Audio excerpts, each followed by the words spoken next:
Hello, welcome to the Honest Wargamer. I'm your host Rob, who in no way is flustered or bothered at all. And it's lady night, it's Thursday night, it is the start of the show.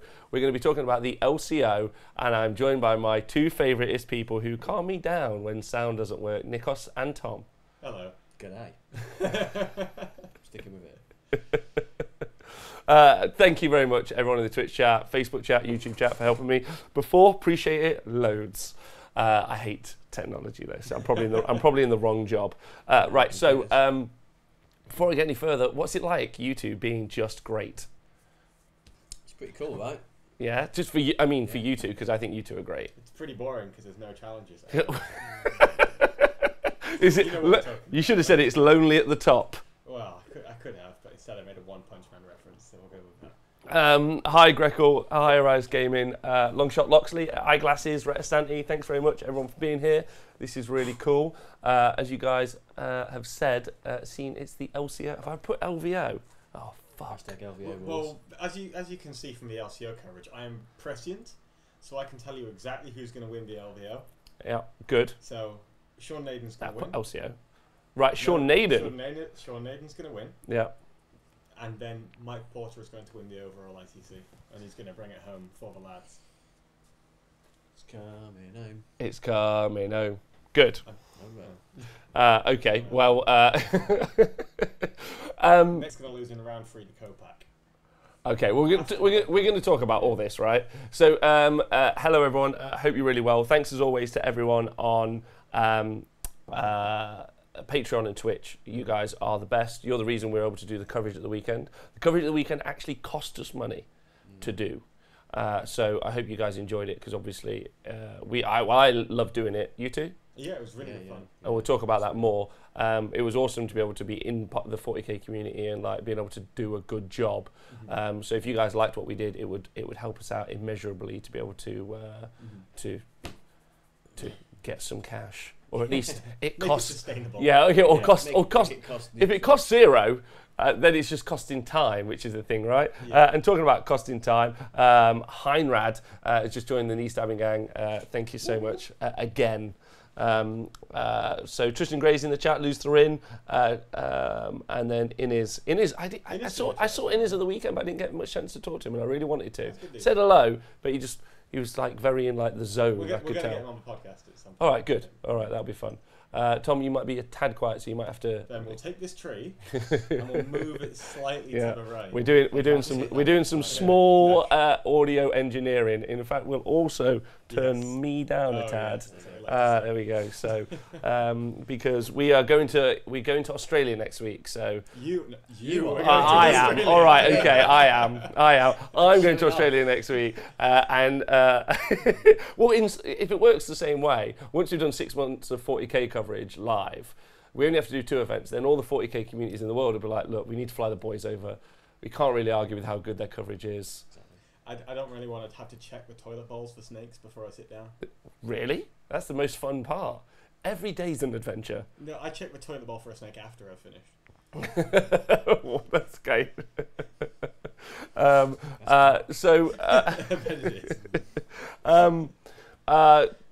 Brian Spirillo says, fantastic. Thanks, Brian Spirillo. Right, okay, so the topics for today are us at the weekend at the Last Chance Open doing the coverage. And Talk about ourselves loads. We're going to talk about ourselves loads.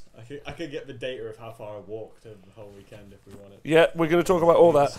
But most importantly, we're going to talk about what we saw from the weekend and how...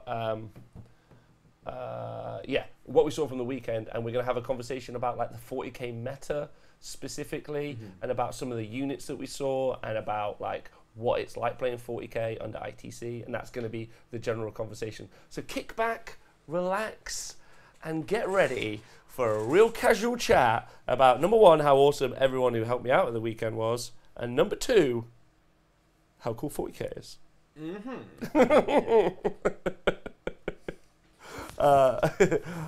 Don't forget the spiders. All right, we won't.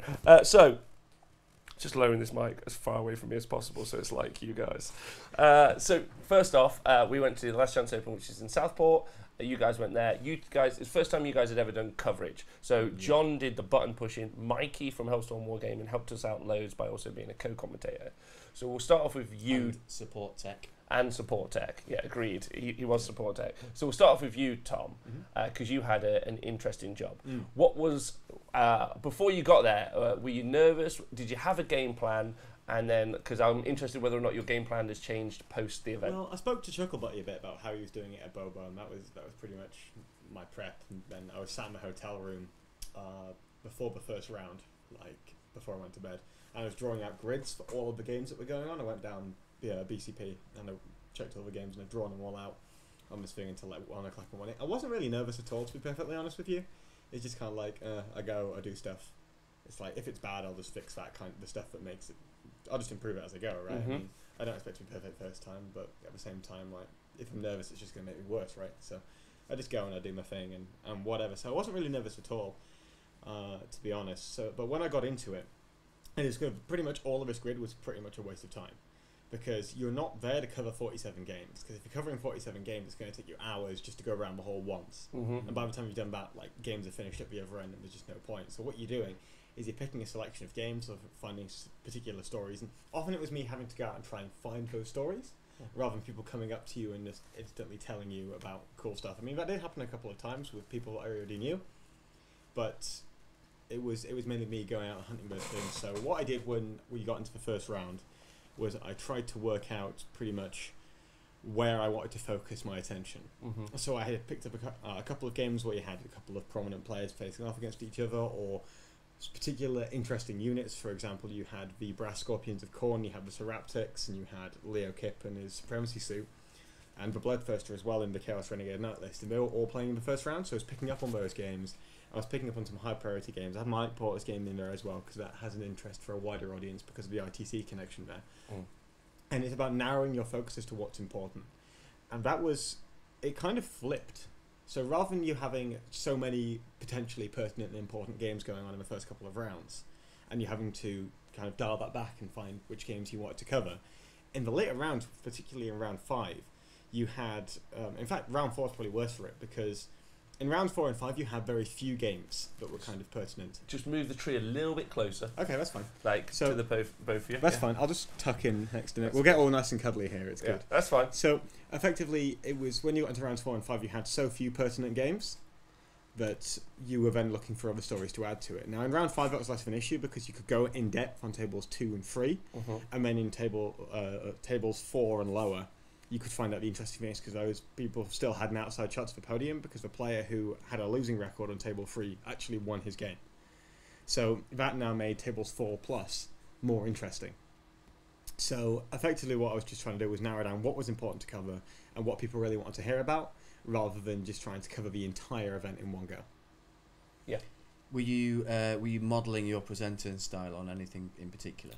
Well, I'm still trying to work out what my presenting style is, because I don't actually know how I look on camera.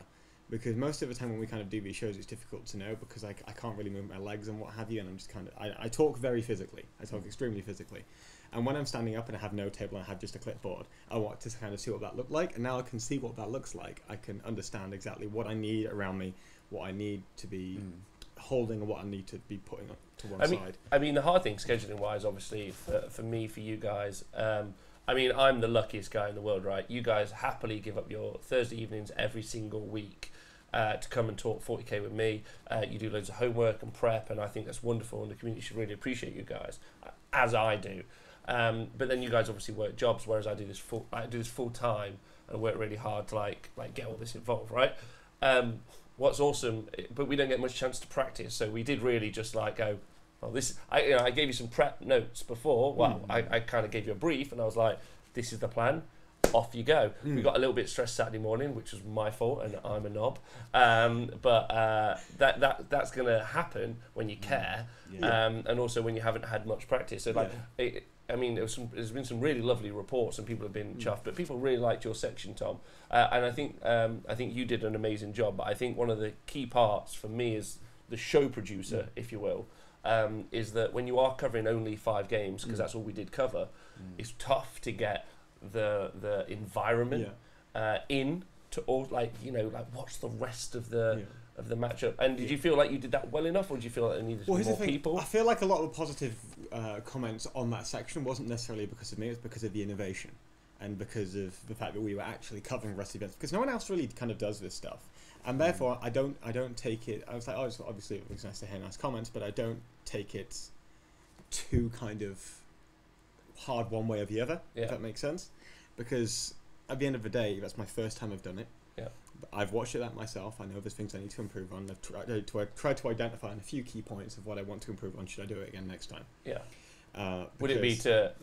I don't know if you're thinking about this, but one of the things I like to do is in between words I leave gaps.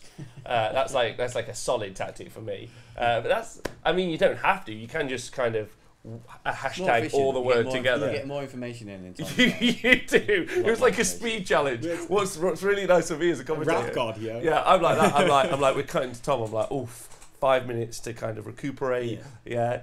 Turn back and like, right, over to you, Tom. And then like 1 minute later, it's like, and thanks very much. And I'm like, oh, that's not the break I wanted.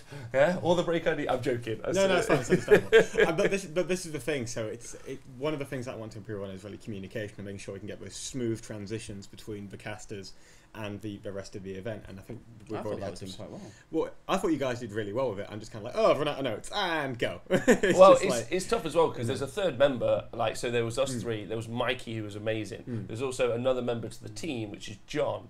And the thing about doing like live show production is obviously that there's like John's effectively in the role of show producer realistically. Like, and there would be like another guy. Like, everyone would have headsets in a real production. Like if it's Sky Sports, there'd be one person's job who just would be pointing. Another person would be like 3, 2, 1. Another guy who's just doing graphics. And John was doing a huge proportion of that just on his own. Yeah, you know. And also so I don't really want to know how much you can talk about the sound setup, but you guys were on one channel. I mean, I was there.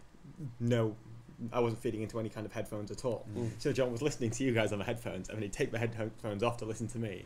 I mean, I have to put them back on. It was really difficult for him to understand when one person wanted adding on and one person wanted taking off and what have you, and all that kind of switching. And that's something we can improve on for next time, I think. Yeah, as well. I mean, just practice, right? As we got into the second day, I think we got a bit more practice at that because you would just sort of like linger in our eyesight and be like, or John would like tell us over the... There was one instant where John was trying to spell Eric Hoger's name on the kind of stream, and I just finished with my notes because it was the first one of the day. There was nothing really going on. I'd just done all the kind of stories from the previous one. And then I sent back over to you guys, and John just turns at me like a deer in the headlights, and I could see him halfway through Hoger. It's just like, oh no, that's not great. You have to be super reactive, right? It's really interesting. It was tough. It was tough telling when John's saying it was tough telling when Tom was done. Arkian says that's nerves talking super fast. He does it when he holds meetings. I talk not super fast normally, which is why I finish games really fast. It's not even about nerves. Like I understand that it's kind of like a nervous thing, or people talk really fast when they're nervous, but I just talk really fast all the time. Yeah, so it's true. It's just like, it is true. One of the things that a lot of you people won't know, but we do quite often, and it is funny, is the minute we say goodbye on the Honest War Game, this is what we do. We go, right guys, thanks very much, and we'll see you later. And we click stop. And the minute Tom goes, what are we doing next week? And I'm like, we have... Shut the fuck up, It's never even 30 seconds. No. It's just a minute. What now? So I think you did really well. So congratulations. I think that's awesome. I felt like you... I think a lot of people have said it's like watching Sky Sports. And that's how I kind of... When I was watching it back, that's kind of what I envisaged you would do it anyway. And then when you did it, that was very much the feeling that I got. And then when I watched it back, watched a bit back on the Sunday night when I was home, like I got to your bit, and once your bit was finished, Tom, I was like, I fast forwarded to your next bit. Oh, okay. Because I was like, I just really enjoyed your sections. Nathan Whitbread. Yeah. Because he's doing the blog that I shared on Twitter, the one man's journey to competitive 40k, and he already knew what was going on, what happened on the stream table, so he did the same thing. It was really weird because it's kind of like a sub story going on. It's like it's actually so it's really interesting. I got a shout out also to Ace in the chat. So Ace hosted the event of the weekend along with the guys at Dice and Decks. That's Martin. So he was amazing. We'll get to that in a minute.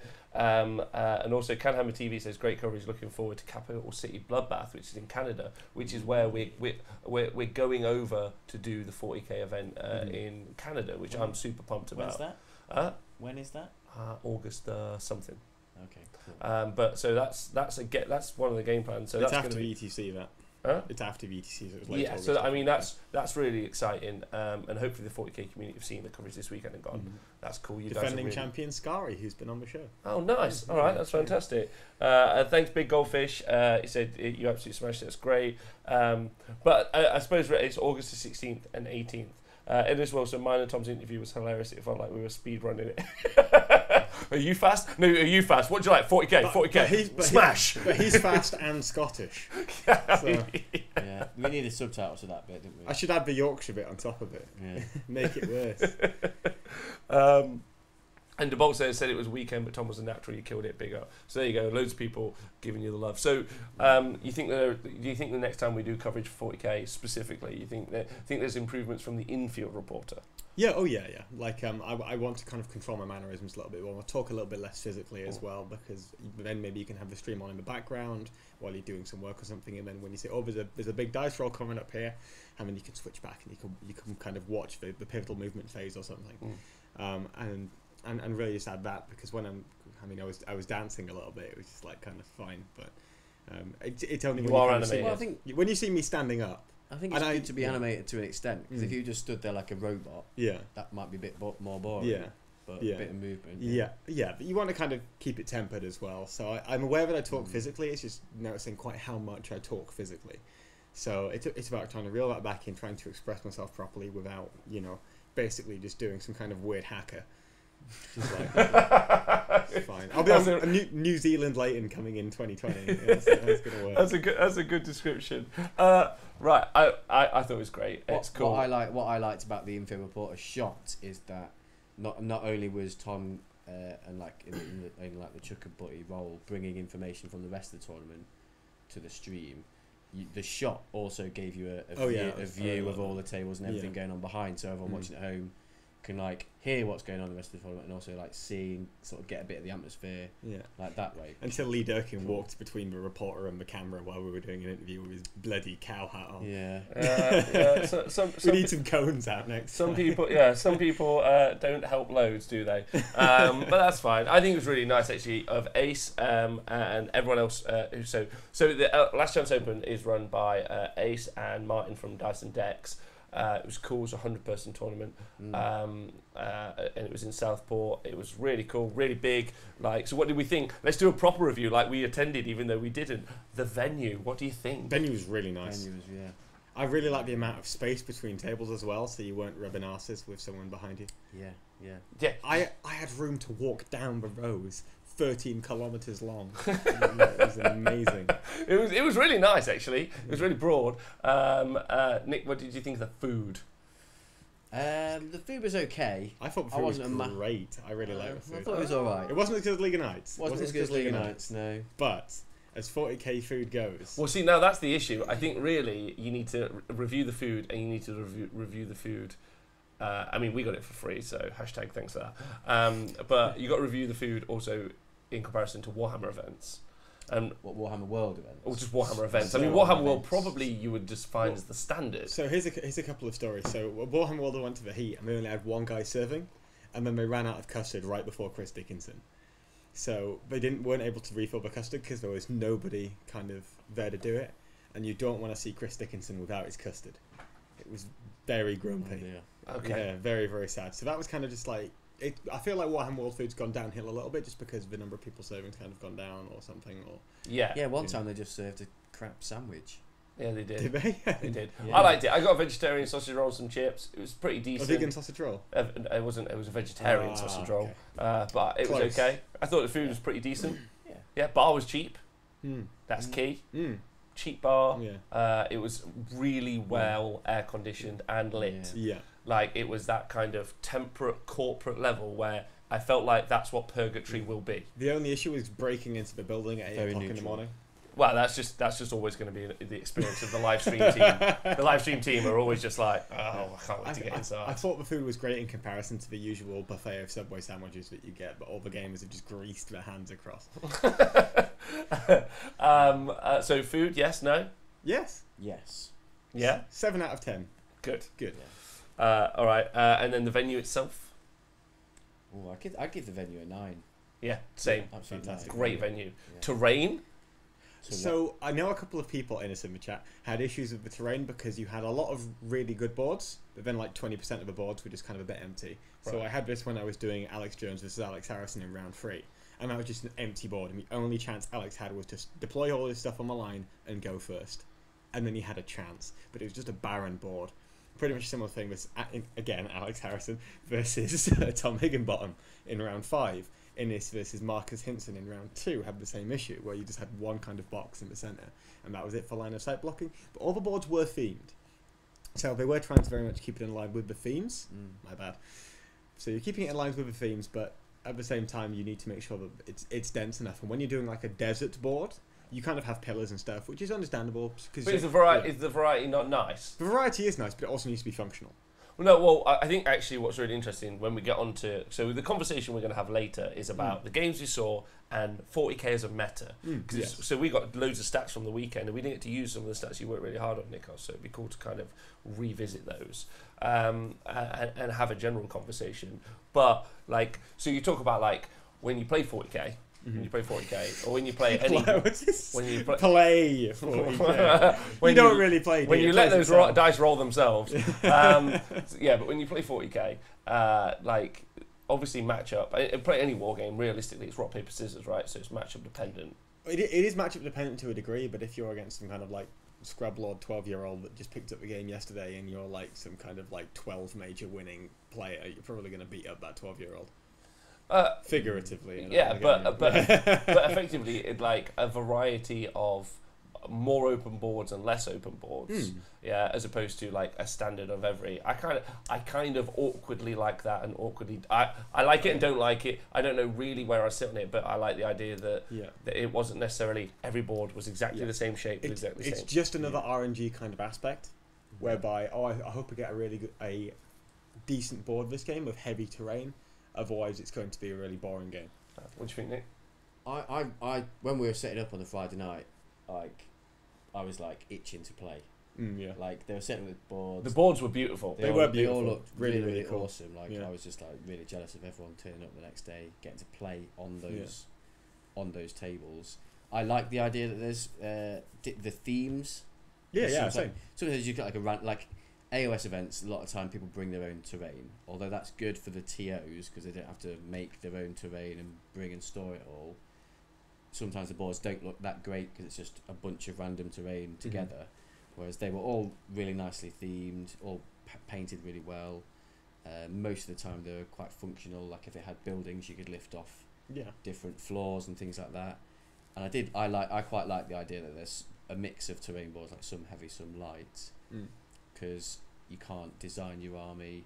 Because like I think the London GT, they had every single board pretty much the same, right? They had three different types of board, but then it turned out turned out to be all the same. Yeah. So you can if you know that every board is going to be that way, you can design your list to suit that type of table. But if there's it's the difference between Tom, your experience the ETC where it was so dense you couldn't move your knights. I'd just like to see more clarity on what kind of terrain you can expect to see at events before you turn up. I actually think that's been a consistent theme on both the AOS show and the 40k show about for TOs going forward. Like, and all love to all TOs always.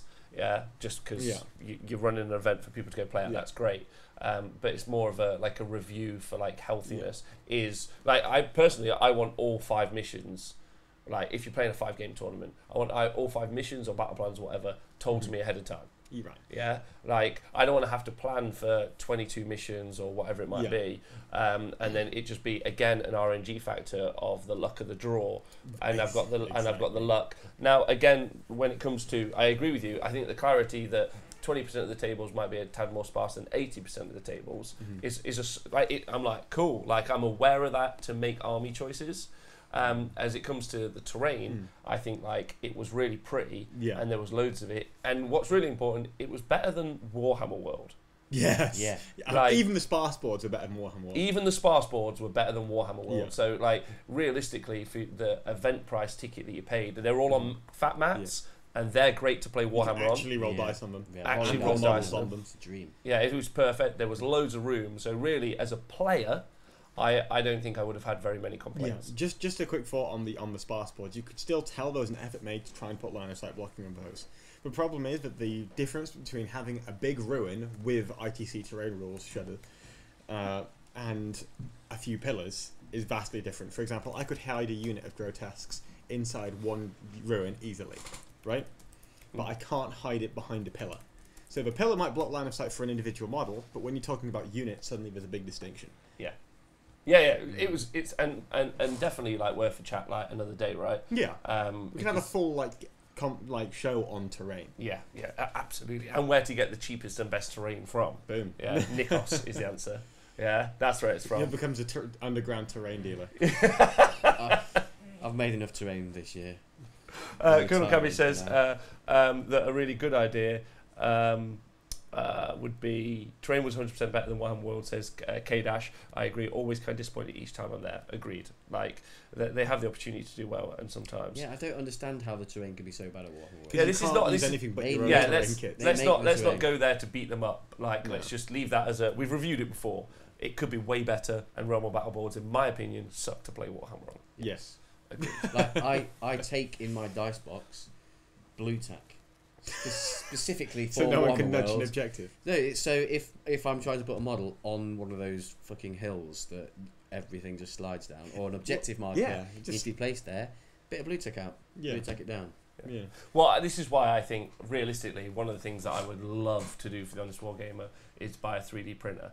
Like, I'm pretty certain, like, because of where we are, where we're situated, and what our plans are for the next few years, I think realistically, you know, just to have that in the corner, just 24/7, just like kicking out bits of terrain, it's just a no-brainer realistically. And once you've bought the thing, it's fairly cheap to just start producing stuff. And then we just get a treadmill for cardio, and it just rattles off pieces of terrain into the letterbox. There we, well, we'll get fit, and but that's for the future. It's just Nikos on a bicycle just next to it. Please, no more terrain.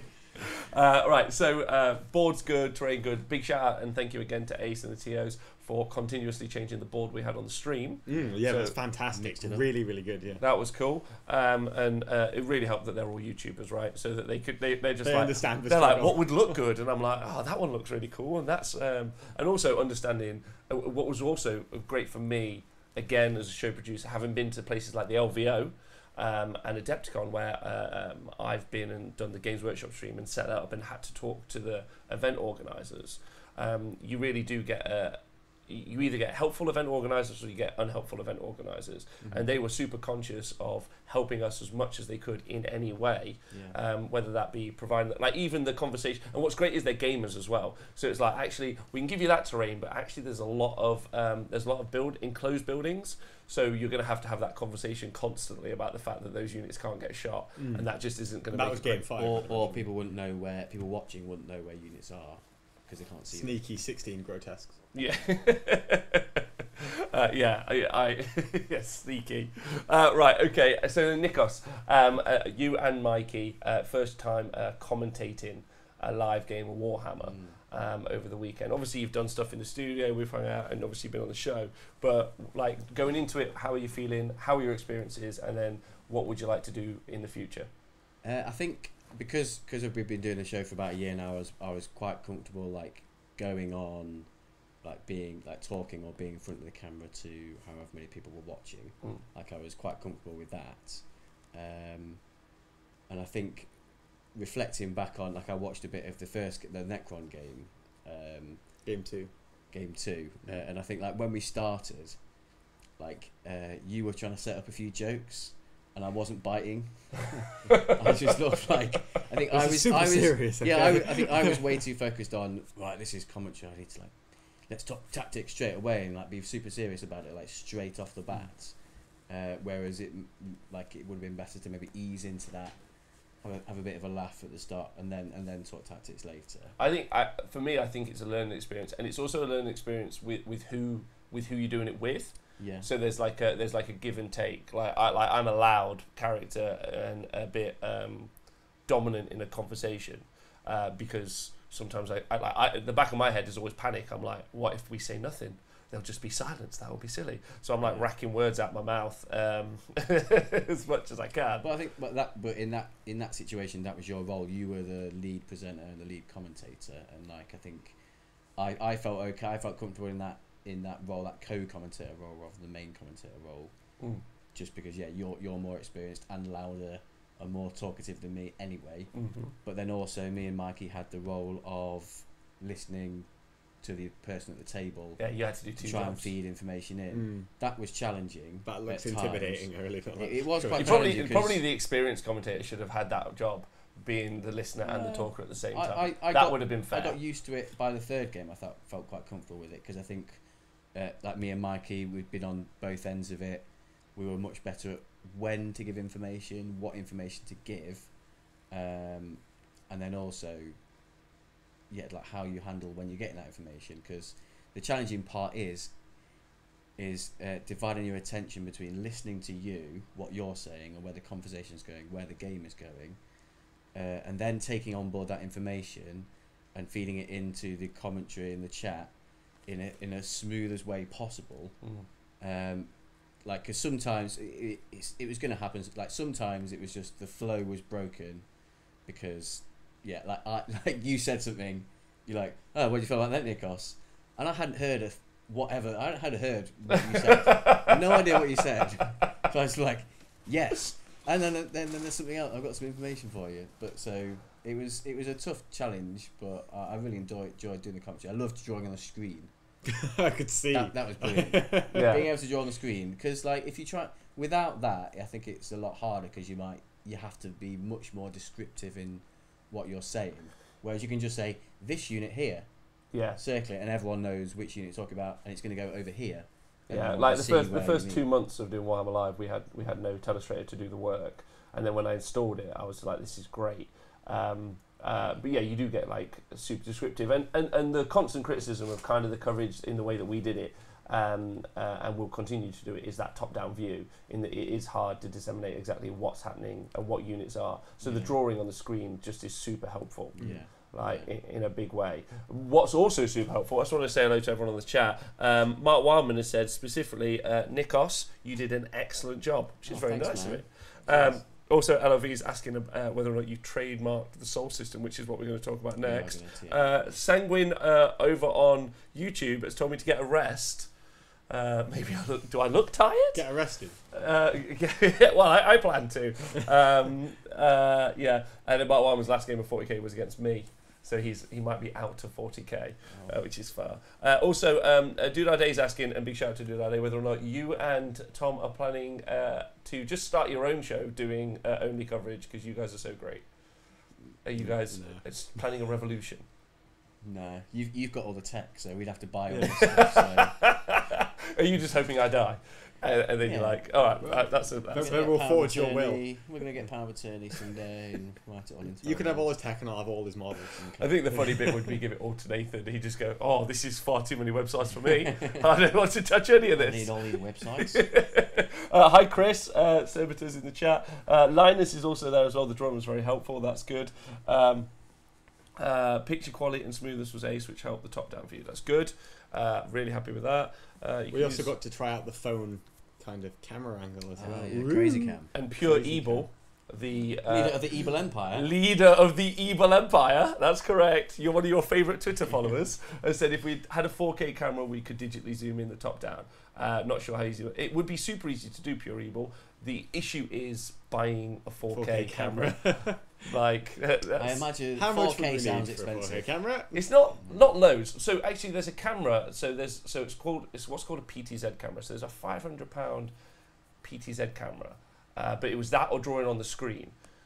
So we got drawing on the screen. I think that was cool. So then in a couple of months, hopefully, touch wood, be able to afford that, and then that not only does it rotate, it also zooms. So you would be able to you'll be able to crop into sections of the battlefield. Like at one point, John cropped in to the Grotesques versus Talos kind of fight in one of the games. So that was really was game 4, Colin versus Eric. Yeah. Changing towards the words to suit his own means. Cool. Everyone, whip around time. Flying drone coverage. We could also do flying drone coverage. Strap it to a Tau drone. But the shaky cam was way better, and probably I preferred it. So sorry, Nikos, you were saying your experiences. It was really cool to do. It was just the event as a whole, having a chance at commentating on the games was really cool. I got into it, like the first game was like easy, like getting into it, probably a bit nervous at that point, and everything was very new, and like with the information on the table, it was difficult at times, but by the second and third game I was doing it, really, really enjoyed it. It was loads of fun, just trying to get into that commentator's voice. I don't know. Yeah, you got to have your WWE voice. Yeah, you got to practice at home in the mirror. I sit there sometimes and I'm like, oh my god, that cup of tea is stunning. Talos just dropped a knight over a chair. Zengor, Jack, and Linus again giving you some shout outs here, Tom. Tom, this is worth watching back, by the way, just so you can. Is it more abuse? About no, they've been really complimentary. I think because it's the first time anyone in 40k has done the infield reporting. Yeah. Obviously, we've done it twice now for AOS, so a lot of the 40k guys won't have watched it, I assume. Because why would they? That's not the game that they play.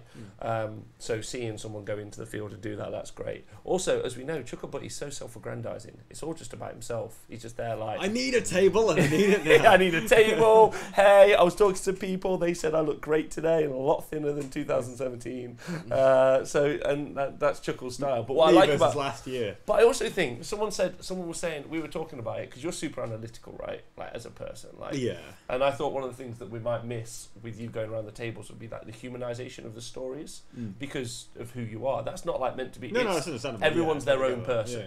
Yeah. But actually, I was like, I don't think you could probably get a better representation of 40k than who. Just some statistical nerd just runs around the tables getting stats. Well, it's the difference between an Eldar player and an Orc player, right?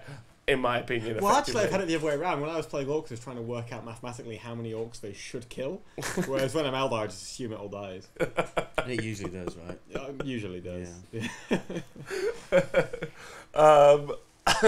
Right. So, Nikos, you enjoyed it? That's the roundup? Totally. Yeah, and your improvement would be you're going to go and practice your commentator voice. Yeah, practice commentator voice, practice listening to two conversations at once.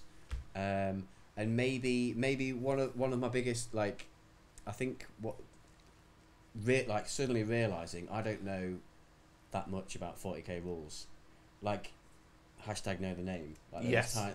You don't know how much you don't know until you don't. Well, know. the one thing that got me was I could not, and I still can't remember the name of the Eldar flyer. Which one, the Hemlock Wraith Fighter or the Crimson or the Knights? No, I remember the names. I just couldn't identify them. In the last game, a Gallon what appeared. Is the name of that fucking plane? Which one? Razorwing Jetfighter. The Razorwing. The Dark Colour, yeah. Yeah, the Razorwing Jetfighter. And there's a Void Raven Bomber as well. No, but the Razorwing Jetfighter, Nikos said it about 15 times, and every time I come back to it and go, so I knew what it was. And the Eldar plane. I'd learned it, and then I'd come back to it and I'd go, the Eldar plane is moving once again. In your defense, you need a pad. In Game 4, there were 8 Eldar planes on the board.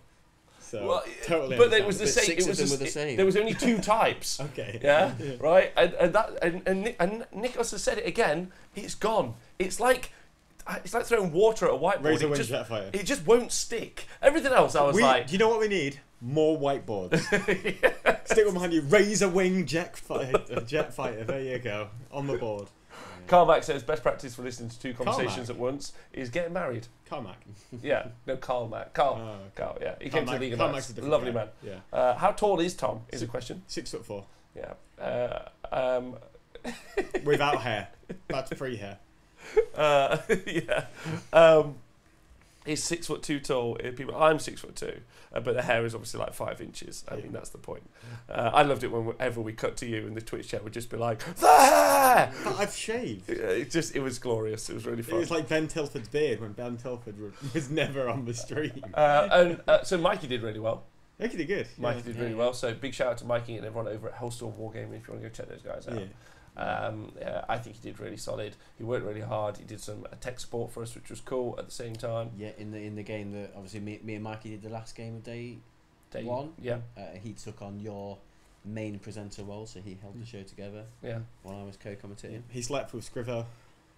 Yeah, and him and Scrivo, they shared a room, which was an experience. Well, Mikey stayed out. I'm not so. Anyway, that's not. He was there sometimes. Right. So Twitch chat, everyone. I don't think I've thanked everyone on Patreon and Twitch, so I'm just going to do that now because we reset the show. Yeah. Thank you to all you guys. You guys are the best. Joking aside, I'm thinking to bring a board to share messages. The commentators easier, right? Thank you, Master Kamal. So now we're going to talk about what we actually saw, or have we not covered everything? We talked about the Soul system and what a great no, we haven't. No, I'm sorry, I forgot about that. When you said, "Oh no," it sounded like it was, not no, the Soul system. The Soul system. So obviously, people were also what really not upsets me. I've done some clever computer networking shit, which no one cares about, right? I'm sat there, and people then people are coming on going, "Those lights," and I was like. He's just bought some fucking LED lights. Shut the fuck up. Some aquarium tea lights. But they were amazing. They were amazing, and that worked really, really well. So we do need to bring some more next time because we used them so much because they were so good. Yeah, they were excellent, and yeah, it was really cool that you can change the colour, like depending on either who controls it, or in the fourth game they had a home and away one, so we had a different colour for each player. So yeah, it was really cool. Yeah, the lights were, and also as a commentator, FYI, because it's the first time I've ever been able to commentate with the lights. So again, thank you. It was just like I've got the information. I was like I can commentate better. And again, shout out to John, who does all the overlays. So again, John, I think John's watched all the Warhammer Live stuff since its inception, right? And a bunch of other content creators out there. So I feel like he's really nailed down. Or started to nail down like exactly the information not only the commentators need but the people at home need, because he's a big viewer. So like the deployment map with also the secondaries written on, the continuous score, like it was just constant information, and then the lights, so you could look at that screen and know exactly what's going on. I think you could. You could be like, okay, that's the mission, there's the map, there's the scores, those are the secondaries. Those are the objectives already held. Here's the thing. I know you could, because I was coming back after spending about 20 minutes going around the hall, and I looked at the overlay, and I could immediately tell what was going on. So when I was speaking to you guys, I could throw it back with, let's say, how it's going, and if this person could pull it back in this phase of the game. Yeah. Yeah, you could see the scores and the lights. Yeah, whoever uses inches outside of wargaming, that's a great question. We should approach that later. That's you.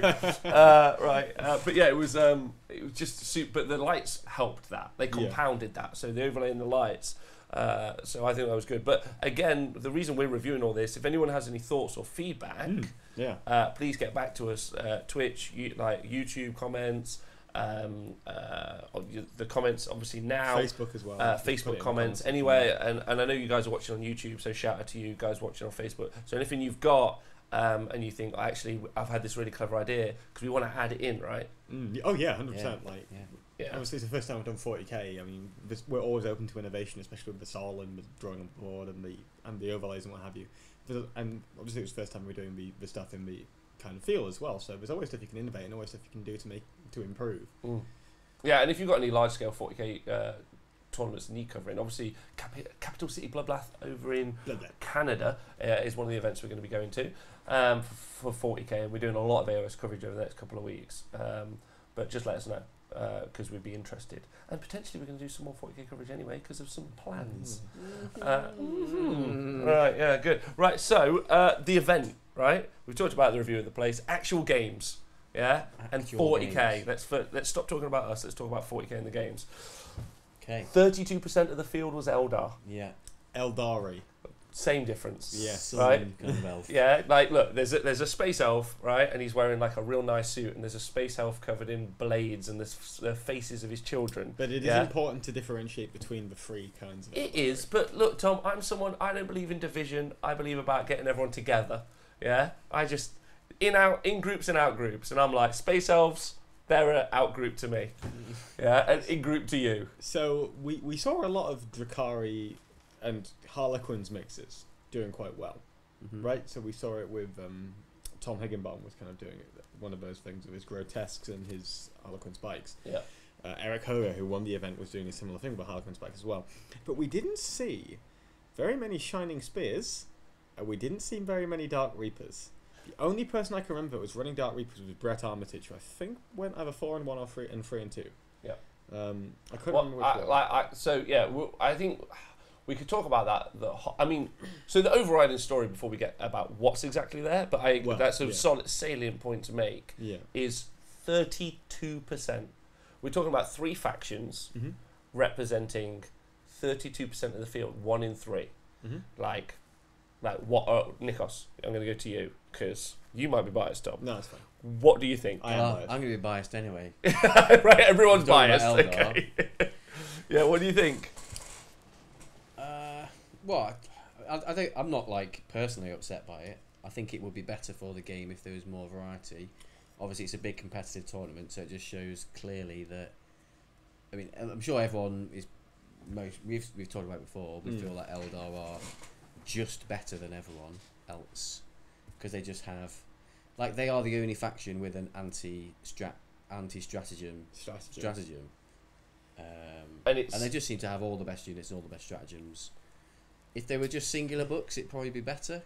Well, but because you can mix everything, they just have the answers to everything. Well, so to put in reference again, the Hells and Wargaming guys hosted an event that we went to last year where it was mono faction. So they're going to have a tournament where it's that you can only take a single book. We did see a mixed army eventually win the event, and I got to say that I think Eric's list is particularly buoyed up by the Harlequin. It really is. Yeah, and we will talk about that later. Yeah. But Drukhari, and if you've listened to this show before, if you knew I've not been quiet about it, I think, and Tom also hasn't been quiet about it, Eldar and Drukhari, in my opinion, they play a different game of 40k to the game that everyone else plays. That's my experience of having played them. Equally, I think Craft Wars and Drukhari have an entirely different playstyle as well. No, they're different playstyles, but it's almost like Premier League Division 1, right?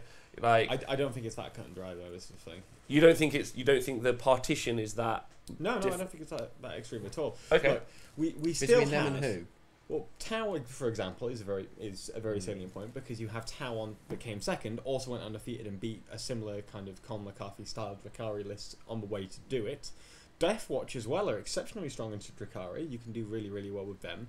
What percentage of the field did Knights, Imperial Guard, and Deathwatch make between the three? Knights were 10%. Knights were 10% on their own. Yes. Well, yeah.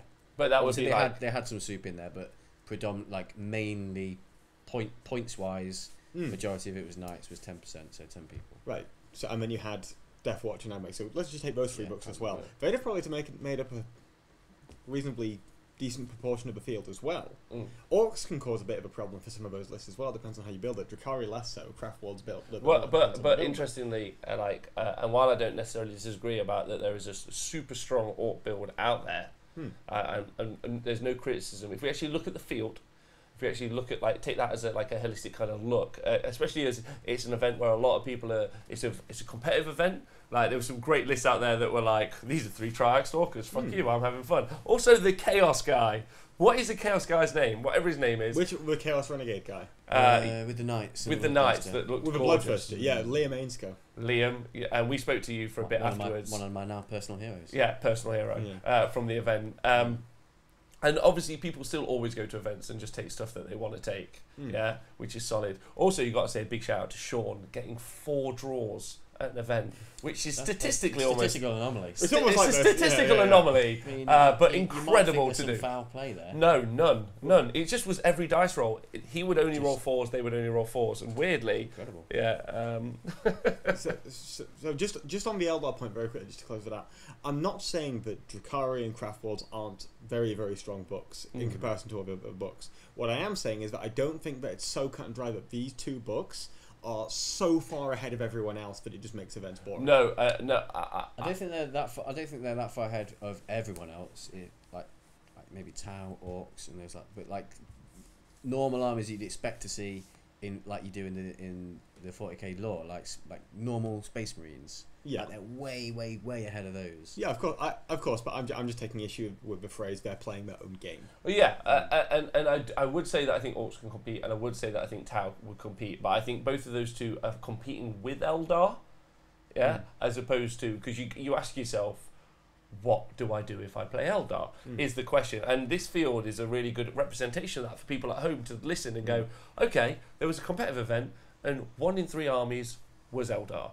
So now I have to always ask myself, and if you go on to 40K... 100%. You've got to categorise it when you're building a list. And so much. And if you go on 40kstats.com and you look that actually Knights are one of the most popular factions, realistically. Now that's ITC, and realistically a huge proportion of those numbers comes from the US. And there's always that cultural/meta divide of like, do you know what? We like big stompy robots. You like, that's cool. Pacific Rim. Yeah. And everyone in the UK is like, man, we like Tolkien, we like elves, we're into Harry Potter, This is you, by the way, I'm talking about, Tom. I'm not that into Harry Potter. What? Why do you have the tattoo? Of the... It's just confusing. Yeah, that's... It's just a badly drawn penis. Settle down. It's just worth noting, because for me, when that stat came out, I was like, for coverage, that's super weird. But then... one of the most interesting games I thought for commentating on was the mirror match. I loved that game. And we tried to, on the first day, we tried to avoid Eldar because we knew they'd be on. We'll get it tomorrow. the second day. But isn't that super fascinating as well? Like obviously with the most populated faction being there, you expect that they're going to be at the top tables at the end. Yeah. But how right we were, or like how obvious that choice was, like means that you're not going to. And it's just knowing that they're that good. It then becomes about a percentage. So when you got to the top 10. That it was quite interesting to break down. But is this at the end or in the last round? I mean, when we got into round 4, we had 10 players who were undefeated. I believe 3 of them were some kind of Eldar. Yeah. Which means that about just under 10% of the Eldar players made it into that top section. Okay. The comparison being Tau players. So you had 9 Tau players, I think. You had 9 Tau players across a field of 96 players. 2 of them made top 10.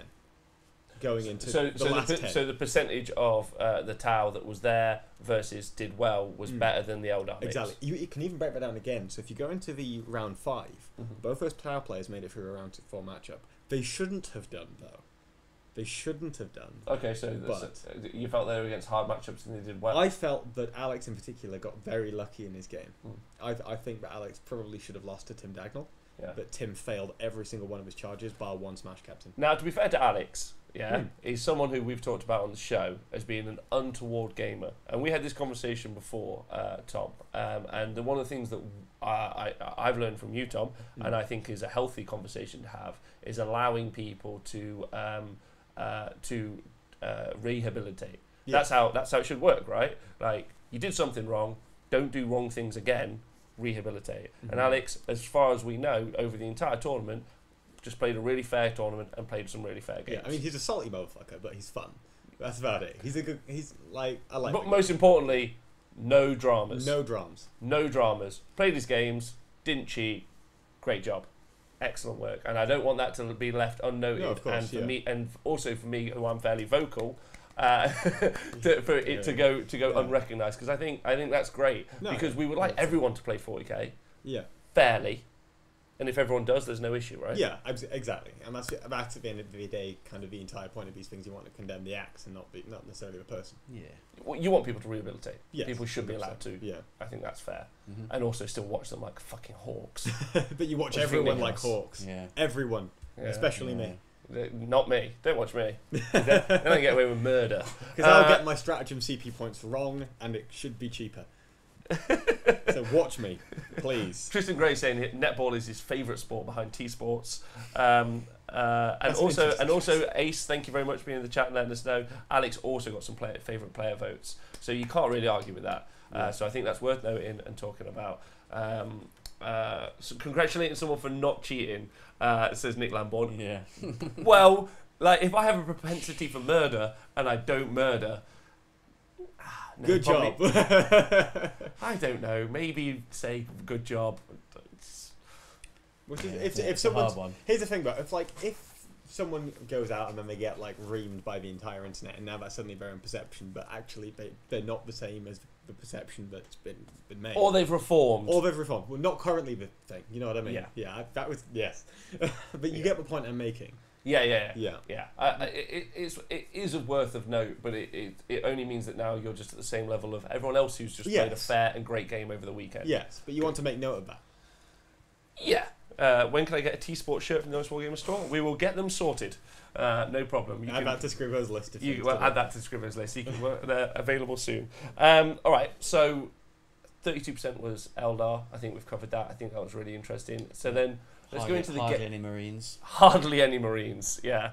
Well, you still have the Deathwatch. Yeah, they're not really Marines. But it was Deathwatch, not Marines. I think Deathwatch are incredibly underrated. I think they're really, really good as well. Yeah. They're crazy good. Like they should have been in the final. They should have been in the final round. So Tim Dagnall, as I was just alluding to a second ago, he's playing Alex Harrison, and Alex was in a bit of trouble because with all of Tim's kind of chaff units like the Admech, Skitarii Rangers, and the Scouts, he was able to clear Alex's Fire Warrior screen. And Alex had no bottles of water on hand. He had no bottles of water on hand to push him back on. We can still make the jokes, though. Yeah. We can still make the jokes. That's fair. So he was having to use other things to screen that he didn't want to, like shield drones, for example. But he knows that Tim's going to just kill the shield drones and then come down turn 3 anyway. So he was ending up using his Riptides to screen. So he had his Riptides in front of his army, because he's now betting on his broadsides to kill all of the Deathwatch and carry the game. Tim comes down with everything, shoots a bunch, doesn't do very much, and then he charges everything into the Riptides. He fails all of his charges except for one Deathwatch Smash Captain, which gets in and kills a Riptide. But then that Smash Captain dies. Alex can now peel back a bit, shoot again, and just clear all of the Deathwatch. And suddenly it's just Alex's game now. But if Tim makes some of those charges, then it's just donezo for And this is someone who came second. Yeah. But I like that, realistically. For me, risk versus reward is like, it makes, not only for exciting coverage and exciting games, but for me, whether we review rules, or if there's something that can shoot 72 inches, hit on 2s, reroll 1s, ignore line of sight, and reroll wounds. Reroll wounds, and he strengths something crazy and does silly damage and is like 4 points. I'm like, do you know what? You are rolling dice, but really, why bother? Yeah, I mean, Alex played it fine. He played clean. And then Tim, I was actually very impressed by, because I haven't seen Tim play a game in a long, long time, and he was very kind of reserved, very cautious. He knew exactly what he was doing. He had his plan set out, and he knew exactly what his game plan was. It just happened that when it came to actually executing the game plan, the dice went against him, and it didn't work out as he needed it to for it to actually work. It's like that crucial quickening you need on Unit of Shining Spears or something. It's one of those. So it's just, it was a good, very tactical game. It was just, and no one really made a mistake. It was just kind of like one of those things. So you think so? Inez is saying in the chat here. So the issue we're talking about here is Marines and Deathwatch. So Primaris, obviously in Chapter Approved, got a big points reduction, but I don't think we've seen that impact in people thinking that that's still a viable gaming option. But Deathwatch is it seems to be. It's just because the special ammunition is just really, really good. Well, Deathwatch are like Marines, but with none of the downsides of being Marines. So, for example, you can mix and match your squad, so you can put like a Vanguard veteran or an Inceptor in your squad, and that effectively gives the squad the fly keyword, so they can fall out and shoot and do whatever they want, which is really annoying. You've got really easy access to Storm Shields, which now suddenly make your Marines durable. You've got ways to deep strike in and then do the charges without even having to pay for drop pods, which is fantastic. You've got all access to all of these incredibly specialist and incredibly good stratagems. And also, like, very complex. I feel like people are picking up Deathwatch to play Deathwatch, so they're like, so they can be like, what the fuck does this do? Because it's a bag of tricks. It's a bag of tricks. It's like old Space Wars. It's great. Yeah, it's a bag of tricks, and also like it's a very confusing bag of tricks. So like if you're like lined up against them, you're like, I don't know what anything does. Like, and it's a lot because there's like you say, mix and match squads, tons of special weapons, tons of stratagems. There's also the chapter tactics style-esque special ammunition. It's a convoluted bookkeeping book, which can be a little bit of a maze if you aren't like super invested in learning loads. So if you come up against it, you're like, you can make mistakes in a big way because you don't really know how it all works. But equally, if you're playing a faction that you've played for a long time and you hit Deathwatch a bit, there's only a certain number of those tricks that are ever going to be used against you. For example, you don't need to know what the Necron and the Orc stratagems are or whatever it is if you're playing Drukhari. Yeah, like it's like the Drukhari guy. He's there with his one card, that says Agents of Vect. Yeah, he's holding it and he's like, okay. I am ready, Vect. No. Yeah. And I agree with you with that. Again, same with 40k. Like, it's a little bit complex, but really it's not, because some of the things aren't taken, right? We made a joke about that over the weekend, but just still worth talking about. So Primaris, Knights were pretty common, which was 10%. cool. Yeah. 10%, which is, it's all right. That's quite high. What else? Necrons weren't common, Nick. Well, you still have a No, Seraptic. 3. The Seraptics went 4-1, mate. Did they? They went 4-1. That's So amazing. yeah, Yeah. no, that's great news for all the Necron players, because all They have a all unit. it means is you have to spend £600 on 3 models. Can't you just try out Stalkers and make them bigger? No, they're like 4 times the size. Yeah, they are. So that's great news for Necron players. What? To be competitive, you just need £600. Well, three models. no. So sorry. Before, in order to be competitive with Necrons, you needed 3 large models, and now You need 3 large models. 3 different large. 3 models. different large So models. is that Tesseract Vault Fund and now a Seraptic Fund? Yes. Yeah. Yes. Dude-Day. As long as Dude-Day is okay with that, it could potentially become. It could become the Seraptic, whatever it's called, Canoptic Spider. Seraptic I do- construct. Yeah. Thank I you. do want to make another quick comment on Tau, because Tau got quite a big buff. We're going to come to that Oh, as we go okay, through the sorry, games, sorry, if that's sorry. okay. Yeah, okay, that's fine. So we will talk about that, because I think that's the prefix. So realistically, going into the event, it was more than likely an Eldar win, in my opinion. Dude-Day. I mean, I predicted an Eldar win, so... Dude-Day has donated 100 bits, and they said, "Is this £300, Nikos?" But he donated 100 bits. You never know, I mean, the pound is We'll get falling there. pretty bad. We'll see how it does Yeah, against please. the bit. Please save us, all of our foreign friends. Yeah. So we'll talk about the games, and then when we go through the games, we're going to talk about the units, which are, like, effectively, in my opinion, they define 40k realistically, to some degree, and with some surprising ones. So first game, we saw Orcs versus Admech. Both armies I play With a bit of Imperials. with a bit of Imperial suit. Yeah. There was Teeny bit. yeah. There was no Bob. There was no Bob. No, there's no Bob. The Imperial player actually won the Grey Knight army at the end of a raffle as Yeah. well. Oh, that's lovely. Yeah, Bob. So we can now soup even harder. Soup so hard. Soup harder. Soup so hard. Soup 2. Me and Mikey commentated on that game. That was really interesting. And my takeaways from the game and the things worth talking about was I thought, like, I hadn't been very impressed by the looters before, but now I'm trying to find a way to put looters in my list. But I still wasn't overly impressed. They're still just a shooting unit that just cost less money than mech guns. Yes. Like, I did look at it and think, realistically, but I was also super impressed by the Big Mech, who's an index choice on bike with the KFF, because he was able to keep up with the boys, which actually was a big shout. I really liked that. I thought it was a really great inclusion. The only thing that I think really went wrong there was the Orcs.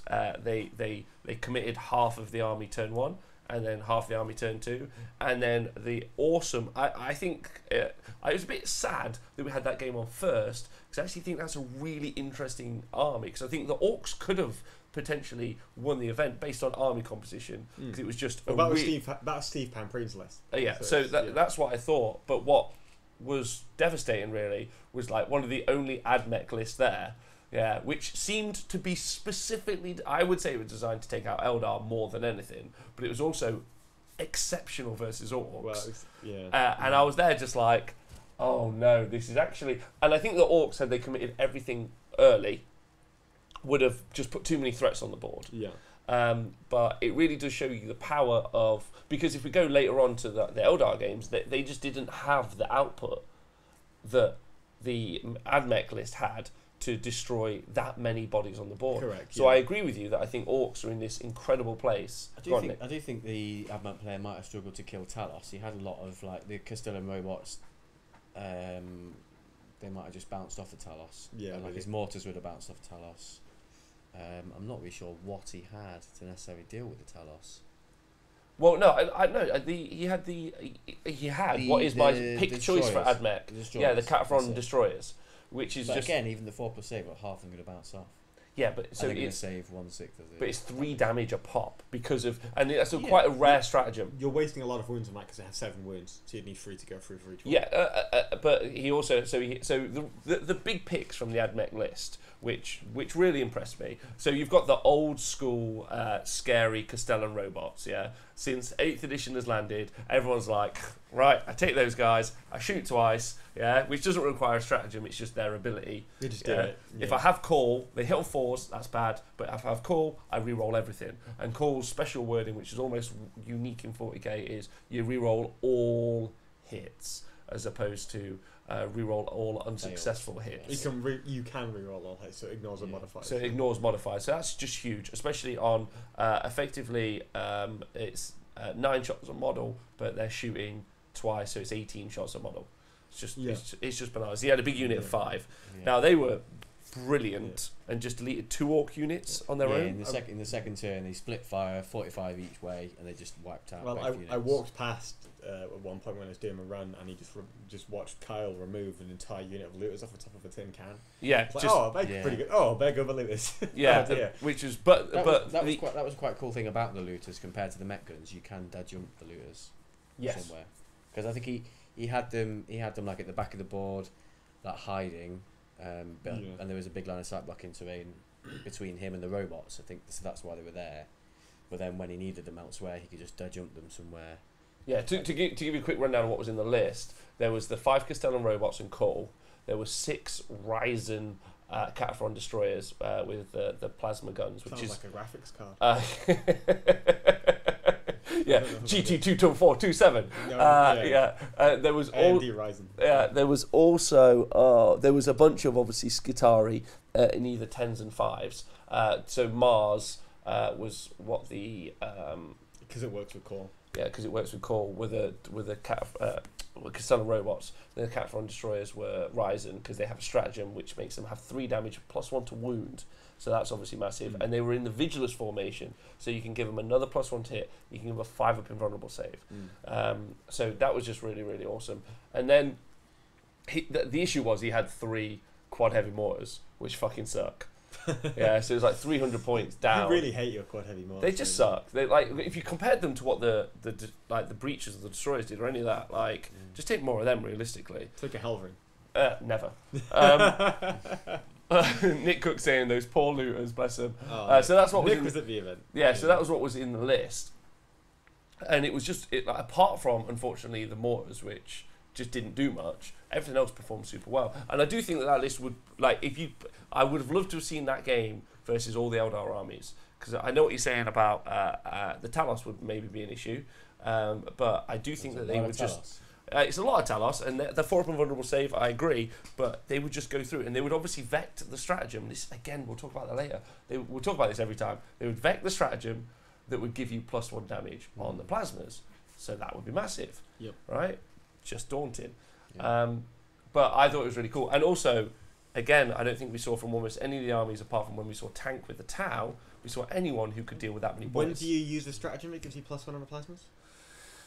You using the shooting phase. Okay, so it's not before the game starts. No. The chats. No, but the 5-up invulnerable save you can give them is in the shooting phase. Is before the game. So you can't block that with that. No. Yeah.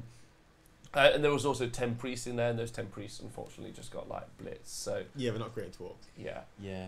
But far too close. I think that Admech list would have done really quite well against the Dark Eldar. I really do think that, but that's my thoughts. That's by the by, though. And I also think the Orcs would have done really well against the Drukhari, but I think that matchup was just. You don't think so? No. Oh, okay. I don't think they kill enough, and the Drukhari just turn around and wows it. Oh, okay. Okay, with what? With all the attacks from Metalos and all the shots, because not everyone takes Haywires. In fact, normally you have a mix of Haywires and the Splinter Pods on top, which can really clear hordes. Okay. Plus, the Grotesque have a bunch of attacks, and they just don't take that much damage. Sunblind said those quads, 12d6 shots, failed to kill a company commander. Was so worth it. Which I think, it took them 2 turns to kill a unit of my scouts in one game as well, says K-Dash. So, yeah, no one impressed by the quad mortars.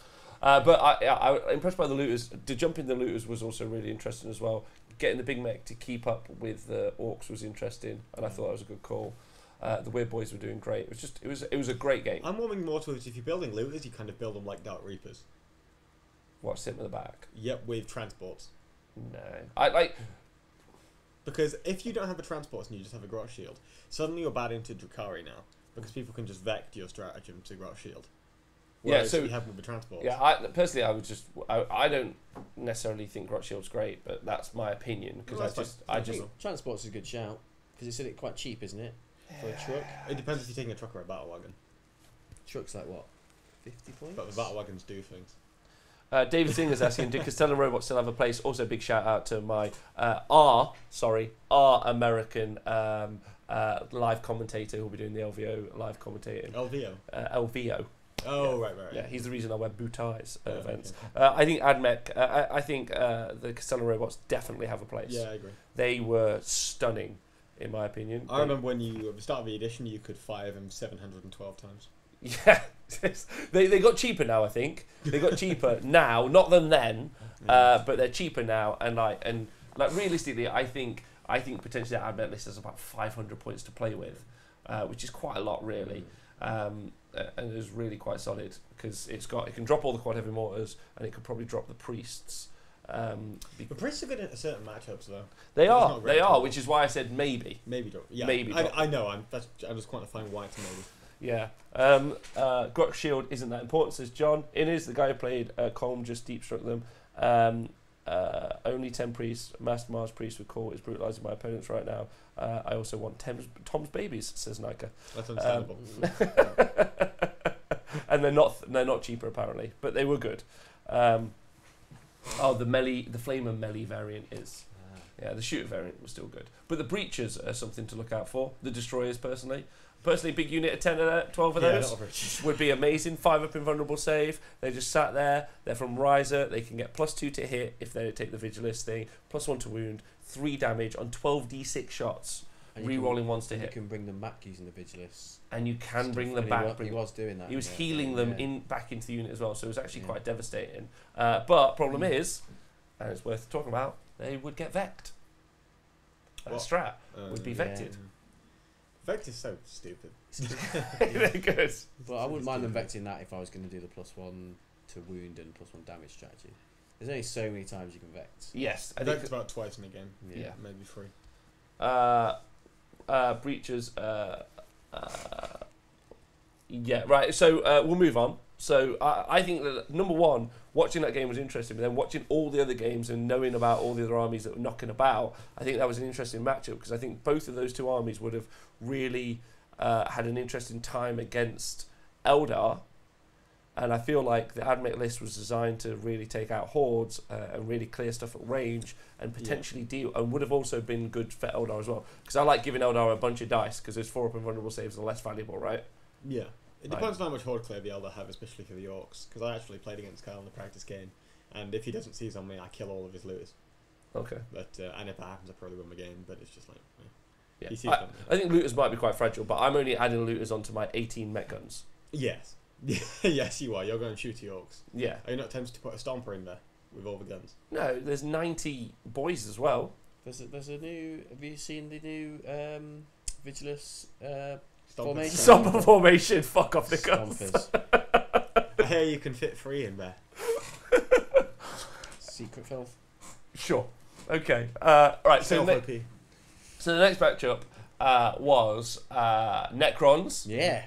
Versus Tau. Mm-hmm. Yeah. Woo. So we had Jane versus Tank. Yeah. In what is comfortably the most one-sided Warhammer game I've ever seen in my life. So the tank rumbled up. And it shot all the Necrons. It was like, there's that famous photo of the lady standing in front of the tank. Oh, Tiananmen Square. Yeah. It basically that, but the lady was it. Yes. The tank didn't stop. No, it did not. No, it didn't stop. No. So Tank had, and this is, I think, a really interesting unit to talk about in this particular matchup. We could talk about the Necron units, but they were all dead. Tank had 9 broadsides, and they all had advanced targeting systems, and they had heavy missile pods. Yeah. And smart missile systems. And then Tank seized. Tank seized, and whether or not seizing 40k is a thing or not. I didn't know it seized. But it's something worth. It's something worth talking about. So a broadside, before we get to the weapon loadout, is toughness 6. It might be toughness 5. I think it's toughness 5. But it is 6 wounds. And it's got a 2+ save. And it has a 2+ save. And it doesn't need to see you to shoot SMS at you. And it does not need to see you to shoot their smart missile systems at you. Yeah. At ridiculous range, like 48 or something stupid like that. 36. Yeah. But if you're Borkan Sept, you get a +6 inch. So there's two main Septs you can go with Tau when you're not taking. So there's a Seer kind of marker-like outright attachment, which is pretty common. But then you've got the two other Septs. You've got Borkan, which adds 6-inch range to your weapons, and you've got Tau, which is 5+ to hit on Overwatch. And most people are going with Tau. I think Tau's better. Yeah, I think Tau's better. Because at one point we looked at the game, because also you have the ability to Overwatch with other units around you. Supporting fire. So that's obviously, and at one point we looked at the game and it was like, well, actually, there's maybe one unit that could go and lock down the broadsides, but actually It probably won't survive. the Overwatch on the way in. This is why you need Jane's R. Are they toughness 5? Toughness 5. Yeah, Toughness 5. They've got 2 up save as well. But it doesn't really matter too much because you're passing all your wounds back off to Yeah, the shield for drones. shield drones, yeah. Yes. So you got the shield drones. Oh.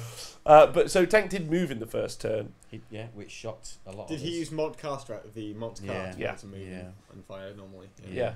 Nightman, thank you so much for donating 50 bucks to the show. Finally had a chance to check out the LCO stream. Great job on the coverage. Oh, Legend. Nightman, fighter of Dayman. Oh, Master of Karate? No, that's the Dayman's master. that's so lovely. Thank you so much. That's wicked. That is $50 towards the new camera. I promise. I'm going to put it in a little side pot. I'm going to we get like a swear jar, but it'll be the camera jar for event coverage. If we did do a swear jar, we'd make bank quickly. Pardon This would be me slapping cash into the swear jar. So Millies is saying, hey, I was listening to the latest show on my drive home and I noticed you actually edited out the mic dying noise. Thanks so much. My pleasure. You actually edited out the I mic just dying did, noise I to did some keep stuff. order. It's fine. Yeah.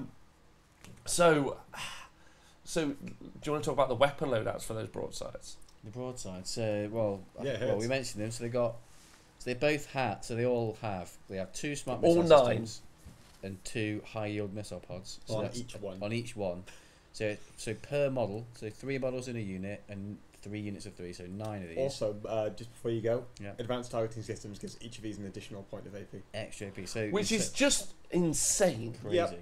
I used it against Necrons first time we played. Yeah, okay. It was lovely. Yeah. So they have each one Yeah, has. Gone Berserk because it was great. No, that was my plasma marines. Oh, I'm sorry. Yeah. Yeah. So they You have did have some Gone 8. Berserk, No, okay. no, Fair enough. someone else. So they have 8 strength 7, AP 2, damage D3, and then they're 8 strength 5, AP 1, damage 1 that can shoot Shoot you without and line of ignore sight cover. and ignore cover save. And they hit on 4s normally. They hit on 4s normally, but it's very easy. Well, not easy. So you get reroll 1s of marker lights. You can get reroll 1s. You can get +1 to hit, and then he was getting them up to a +2. I can't remember exactly how he was getting them to a +2. I don't know. So he you could get you can get Commander Shadow Sun, who allows you to, as well as after you can do a Modkar as a Kion or a Kion as your first commander kind of declaration. Yeah. And then Shadow Sun allows you to declare an additional Kion in a later turn. And what Kion allows you to do is reroll all missed hits. I don't know I don't think he needed it because a lot of the time he was hitting on 2s from what we heard from the table, rerolling 1s, and then one unit he would pick the stratagem, which is reroll wounds basically. So one unit was hitting on 2s, rerolling 1s, rerolling all the wounds. It's just obscene. It was obscene to watch. And in the first turn, if you guys haven't watched it back yet, Jane lost 1,000 points. That's on a C's. It was on.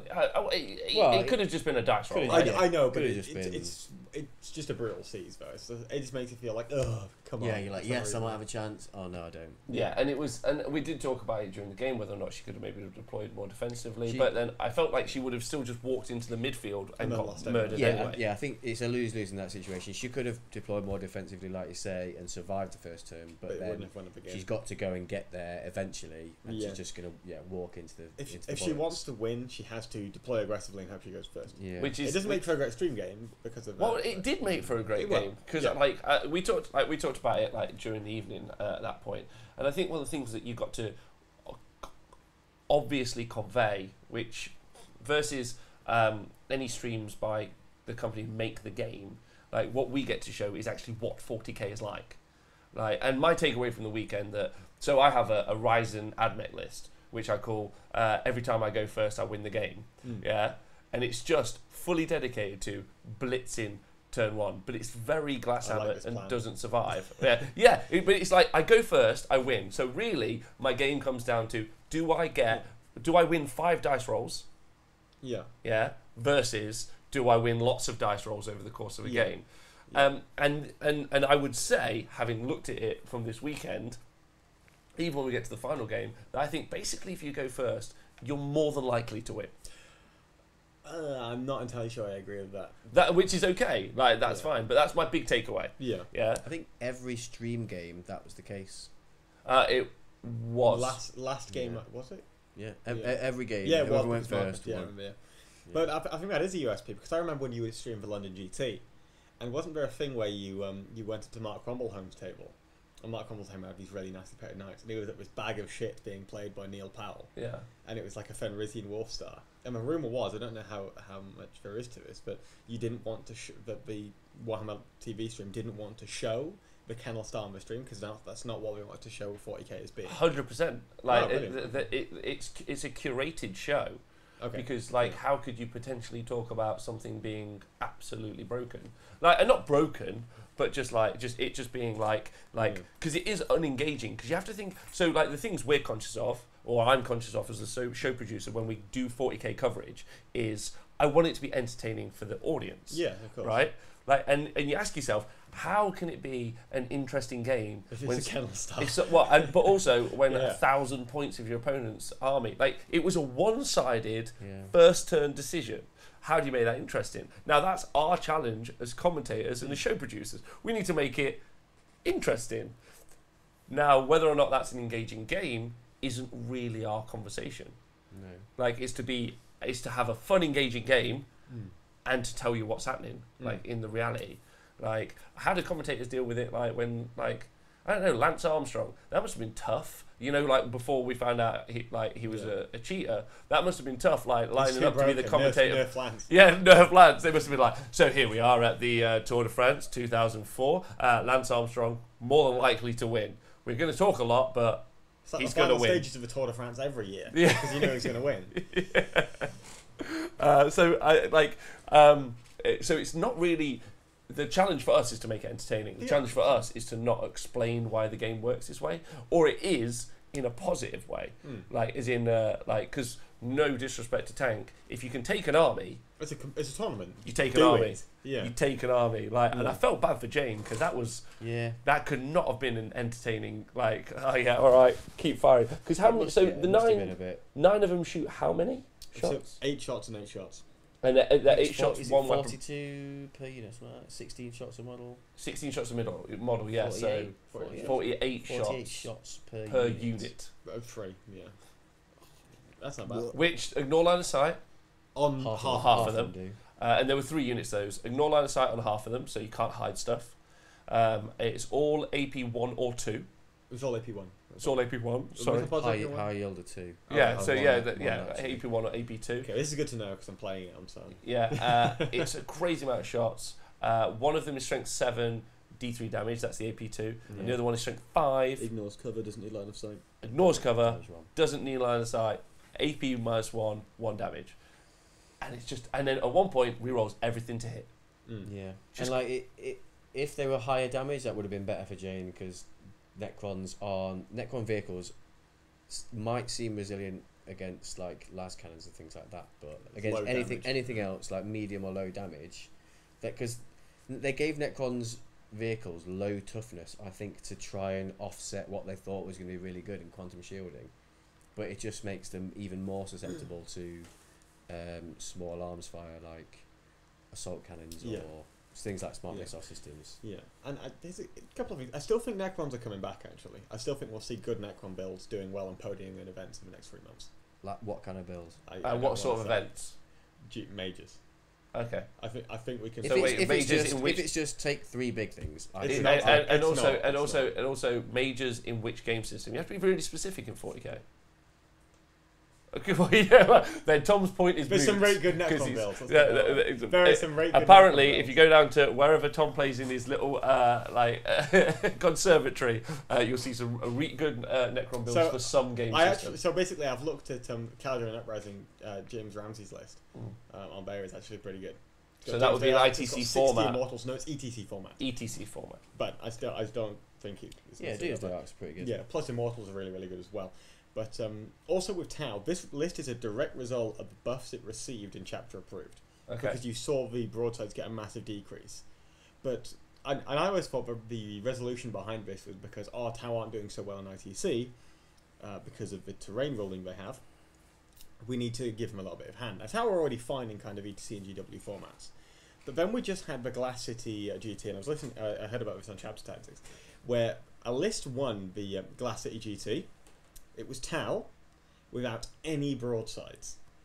So it still shows that Tau can still really compete even without this. And I think Tau are pushing on top tier book, if not top tier right now. Like game design wise, it's quite a hard book to actually balance yeah, because it only shoots. Yeah. Like and realistically, your way of knocking out shooting is to lock it down in close combat, but you can't really. And then you got the Tower Set, which just pisses in like the chips of that. Yeah. Like, I don't know. What do you think, Nick? Well, I think they maybe they try to buy Tau is all shooting, but they all start at Blizzard Skill 4, but then that means you as a Tau player have to work to get all your marker lights and buffs on what you want. I know we were talking either the Sunday morning or Saturday night, and Ace was saying that he doesn't like playing his Tau anymore because he liked it beforehand. Well, no, I think in previous editions when he's played it, because he was saying in 8th edition he didn't enjoy it because you were only playing against yourself. He said, I think that's what his words were. Like, yeah, I think that's a good description. It doesn't matter what my opponent does. It's just if I make mistakes, I'll lose. But as long as I play everything right, I'm just gonna. I don't necessarily agree with that. Kill it.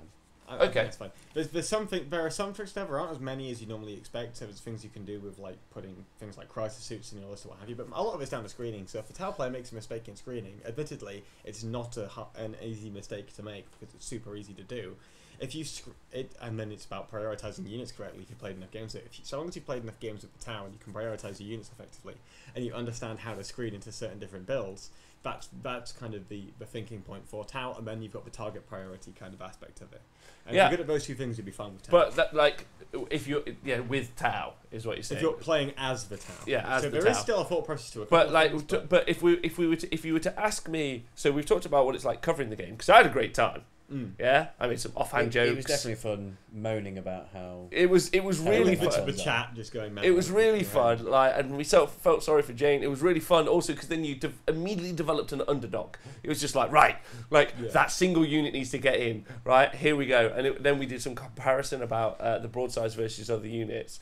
But if you were to ask me realistically, do I think that that's a healthy place for a game to be? Like where that's possible, I would say no. Like if you were introducing someone to 40k. Do not show them that game. What if you swapped the Necrons for a Drukhari list? But no, that doesn't see what you're doing there. Like because it's not an imbalance. It's not a rock paper scissors situation. It's just Necrons are really bad. Yeah, right. In my opinion. Yeah, and that which is so. What do we say? It was 48 shots times 3. Rerolling to hit, rerolling to wound. Yeah, is just bananas. But it's bananas in the context of the rest of the game. It's bananas in the context of a very few books. It's not in the rest of the game, which is why I prefix the whole conversation so if you with say Tau and then Eldar. Angels. Yeah, because you made a really good point. You were like, well, let's do that against Drukhari. I'm like, the best book in the game, in my opinion. Yeah, cool. Let's do it versus Imperial Fists. It's almost like there's a hierarchy here. Yeah, there is, but in no way, but it's, and this is what I meant at the start, where people are playing a different game.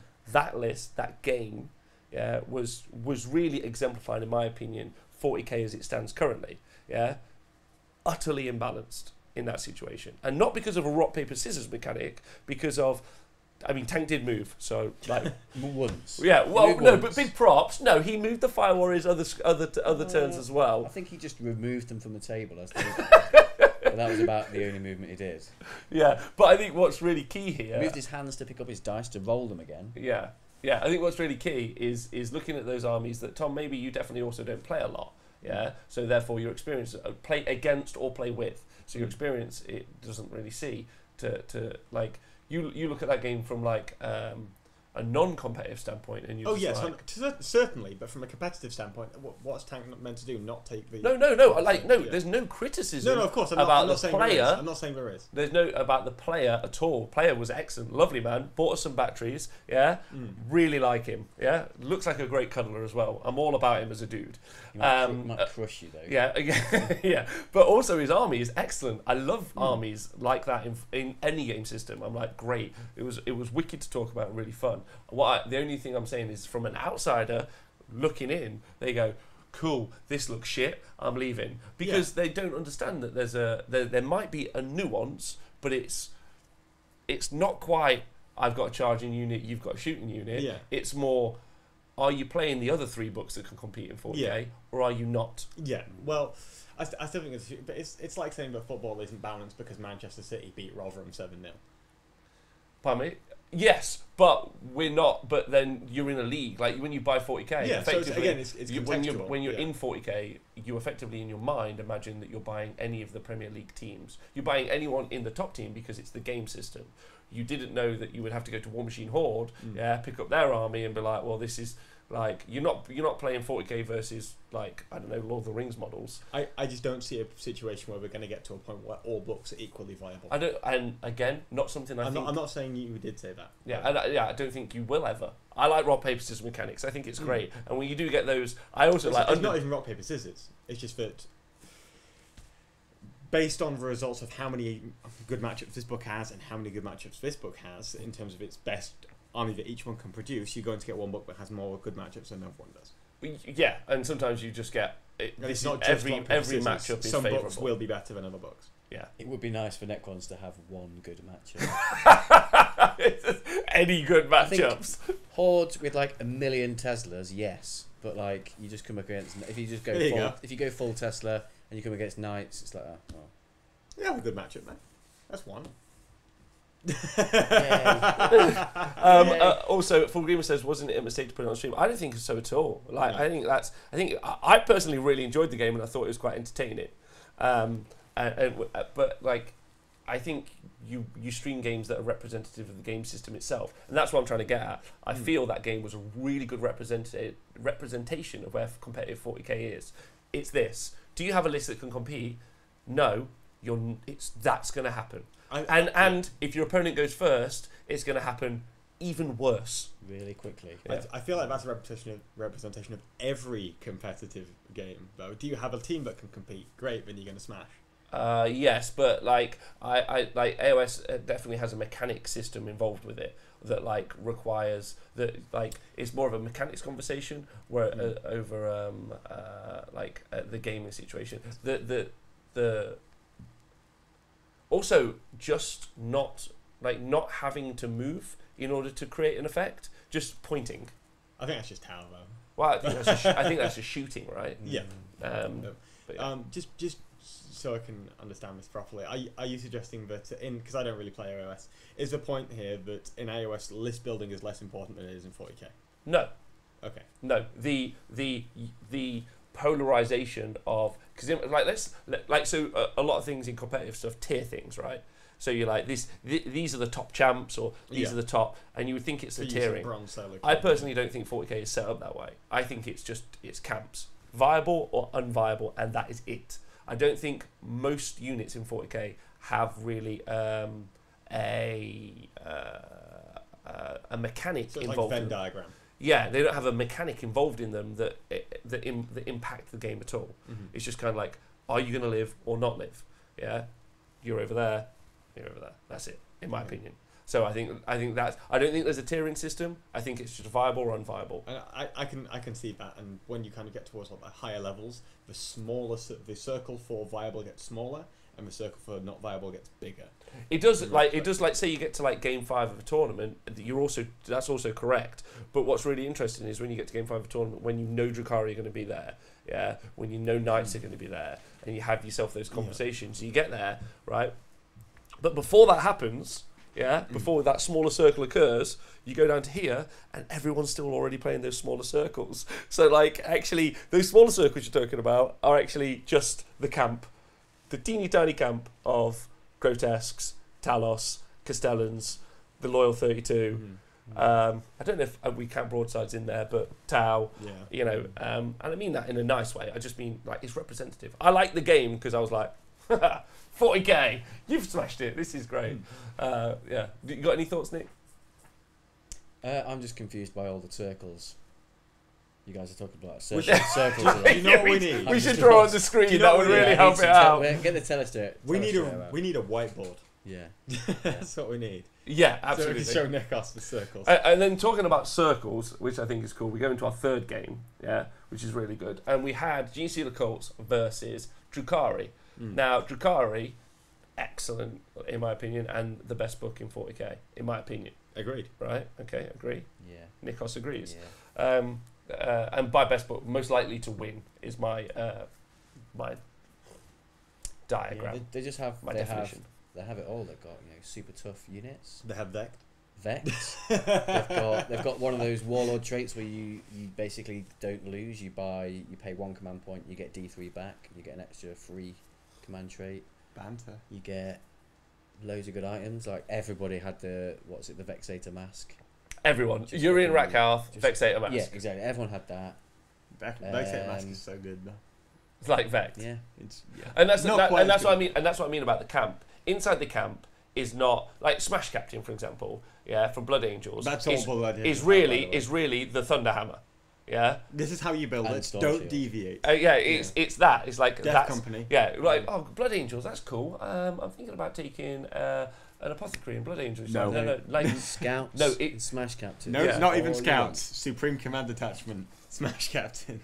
You can take But Scouts if you want if those CP, If you want those juicy CP, yeah, you can spend 165 points extra to get those 5 CP. And to put it into Plus context, CP. Fear Sean says Tau don't have any close combat, and they don't have any magic phase, so they've got to have something. And I agree with that. Like we did say that it's very hard to balance Tau because it's it's a toughie.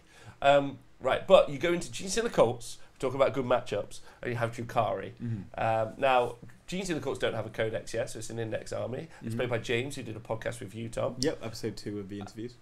Those guys had a great game. And now what was really interesting is in that matchup, based on 40kstats.com, James had an 8% chance to win it. Right? So how many games of Genestealer Cults have gone into that? Quite a lot. All of them. The guy that does Against the stats. Drukhari? Yeah, the guy All the that does those head-to-heads. stats has got faction versus faction stats on 40kstats.com. Thousands of entries. It's really interesting. But It's how re- many Genestealer Cult players are there? Well, this is what I said. Wasn't I was that like, many. I said to James, I was like, actually, James, haven't you won two tournaments with this army? And he went, yeah. I went, you might be the 8%. You might be the 8% of people that have beaten Drukhari with Genestealer Cults. Unfortunately, the Drukhari is piloted by Cole. Yes. So Colm was Pilot being a very important word there because he had 6 planes. He knows. So yeah, Colm was rocking around with. He had 6 flyers, Eldar flyers. 3 of them were Crimson Hunters. Fighters. 3 of them were And what were Crimson the- what were Hunters, the- what were and the the other three? one was Razor Wing Jet Fighters. Finally got in. It's only taken almost a week. And It's several taken forever. times. He then was rocking 21 Grotesques. He was. Yeah. And he was taking some Racks and Urian Rakarth, and of course. course the Vexator Mask. Might have Yeah. even been 24 grotesque. Not on Urian It's Rakarth, 21. obviously. No, it's 21. So, super interesting game, which came down to, and by interesting, it was just wonderful watching Drukhari just do this. You'd like to do that? Vect. Nope. Done. Yeah, Genestealer Cults. Oh, you've got no good rolls. I'll re-roll that. Vect. No. Like, no. Okay. And that was it. Like, I think James was against it from the get-go, which I think is what's really interesting about Drukhari, is I feel like Drukhari have the strongest book, ignoring Vect. When you put Vect in, it would be quite nice if Necrons had Vect, right? Like, Necrons are like, we're rubbish. Glitch in the system. Yeah, we're rubbish. And you're like, well, I'm a reroll all to hits. And you're like, Vect. Yeah, but like, it could be a good game balancer. Sautect. Yeah, Sautect. Yeah, get it. But yeah, so I think so it was really interesting, and we saw a unit of Aberrants try to deep strike, and they failed. Another unit of Aberrants tried to come on and beat up the Racks and Grotesques, and then the Flyers just flew around murdering what they wanted to murder. But obviously, it was just a whitewash, and James was trying his hardest, but there was just nothing he could do. Just shutting down everything that James was trying to do. Yeah, it was just so overwhelmingly It did, in Drukhari's favour. Like, I was a bit... what's the word? Like when we were watching that happen, I thought he was putting all the planes in the way, blocking him off with the planes. It did frustrate me at that point that planes stopped Oh, it's so funny. infantry It's so from funny, moving mate. You did it when game they're meant 5 to as be well. I up loved it. And to be up in the air, like how does a plane stop an infantry moving past it? Yeah, so do you want to talk about that? So there were 6 flyers. Yeah, so there was What like are they called? Razorwing Jetfire and Crimson Hunters. yeah, so there was 3 of each of those, and then there's like buildings, and then there's like 2 different gaps in the middle that James could like run through. So Colm just put planes in all the gaps because Eldar flyers are really manoeuvrable, so you can do that. I mean, you can just swap the planes. Yeah, just Yeah. He learned that from ridiculous. so Ricky Sims was a Scottish player who was playing Eldar at the ETC, and he was doing the exact same thing, just with like, what was it, 8 planes or something? Oh no, it was 5. It was 5. Again, it's just another thing that Eldar can do that other planes can't. That double turn just makes them a lot easier. He play used with. the double turn. Yeah, he did use the double turn. Yeah. Agreed. Same reason, Tom. I think the statement which I kind of stick by. I think Eldar play a different game. Is that they have so many mechanics which just don't exist anywhere. Like the ability to move a plane, turn 90 degrees, and then turn 90 degrees again is just like my Wasbomb Jetfire, by the way, is more expensive. Than the 2 others. Hey, it like, has a custom force field strapped to it. We don't get an invulnerable save. You Quiet do. Nah. The Dark Eldar ones do. Yeah, the Dark Elder ones do. Craffle ones don't. No, well, that's Crossbow, Yes, baby. you can be -2 to hit. -3 to hit if you want to be. Surely. We don't talk about that. We won't talk about that mechanic. Just Right. a quick question, though. So, obviously, James has won. Can 2. they also not be psychers? Shut up. Do they hit on 3s? They don't hit. They don't roll. They auto hit. We just- Whereas the Orc one hits on 5s. Hey, when you roll, you get extra shots. Oh, okay. So James has won 2 GTs with Genestealer Cults. Yeah. Nick Rose won a GT over in America with Genestealer Cults. Where do Genestealer Cults go in the viable, non-viable section, or are they in the blurred bit? Non-viable.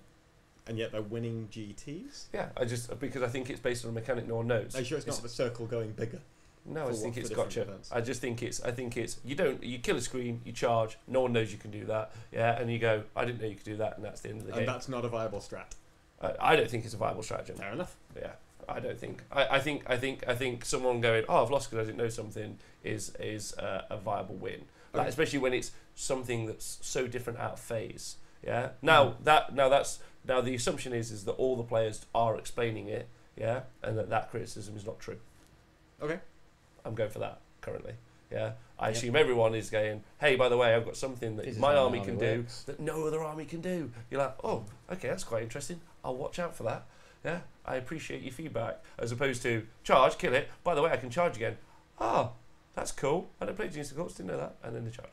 That would be my assumption. No, it's fine. I think that's a Tyranid thing, though. Anyway, that the overrun into the adrenaline surge. So.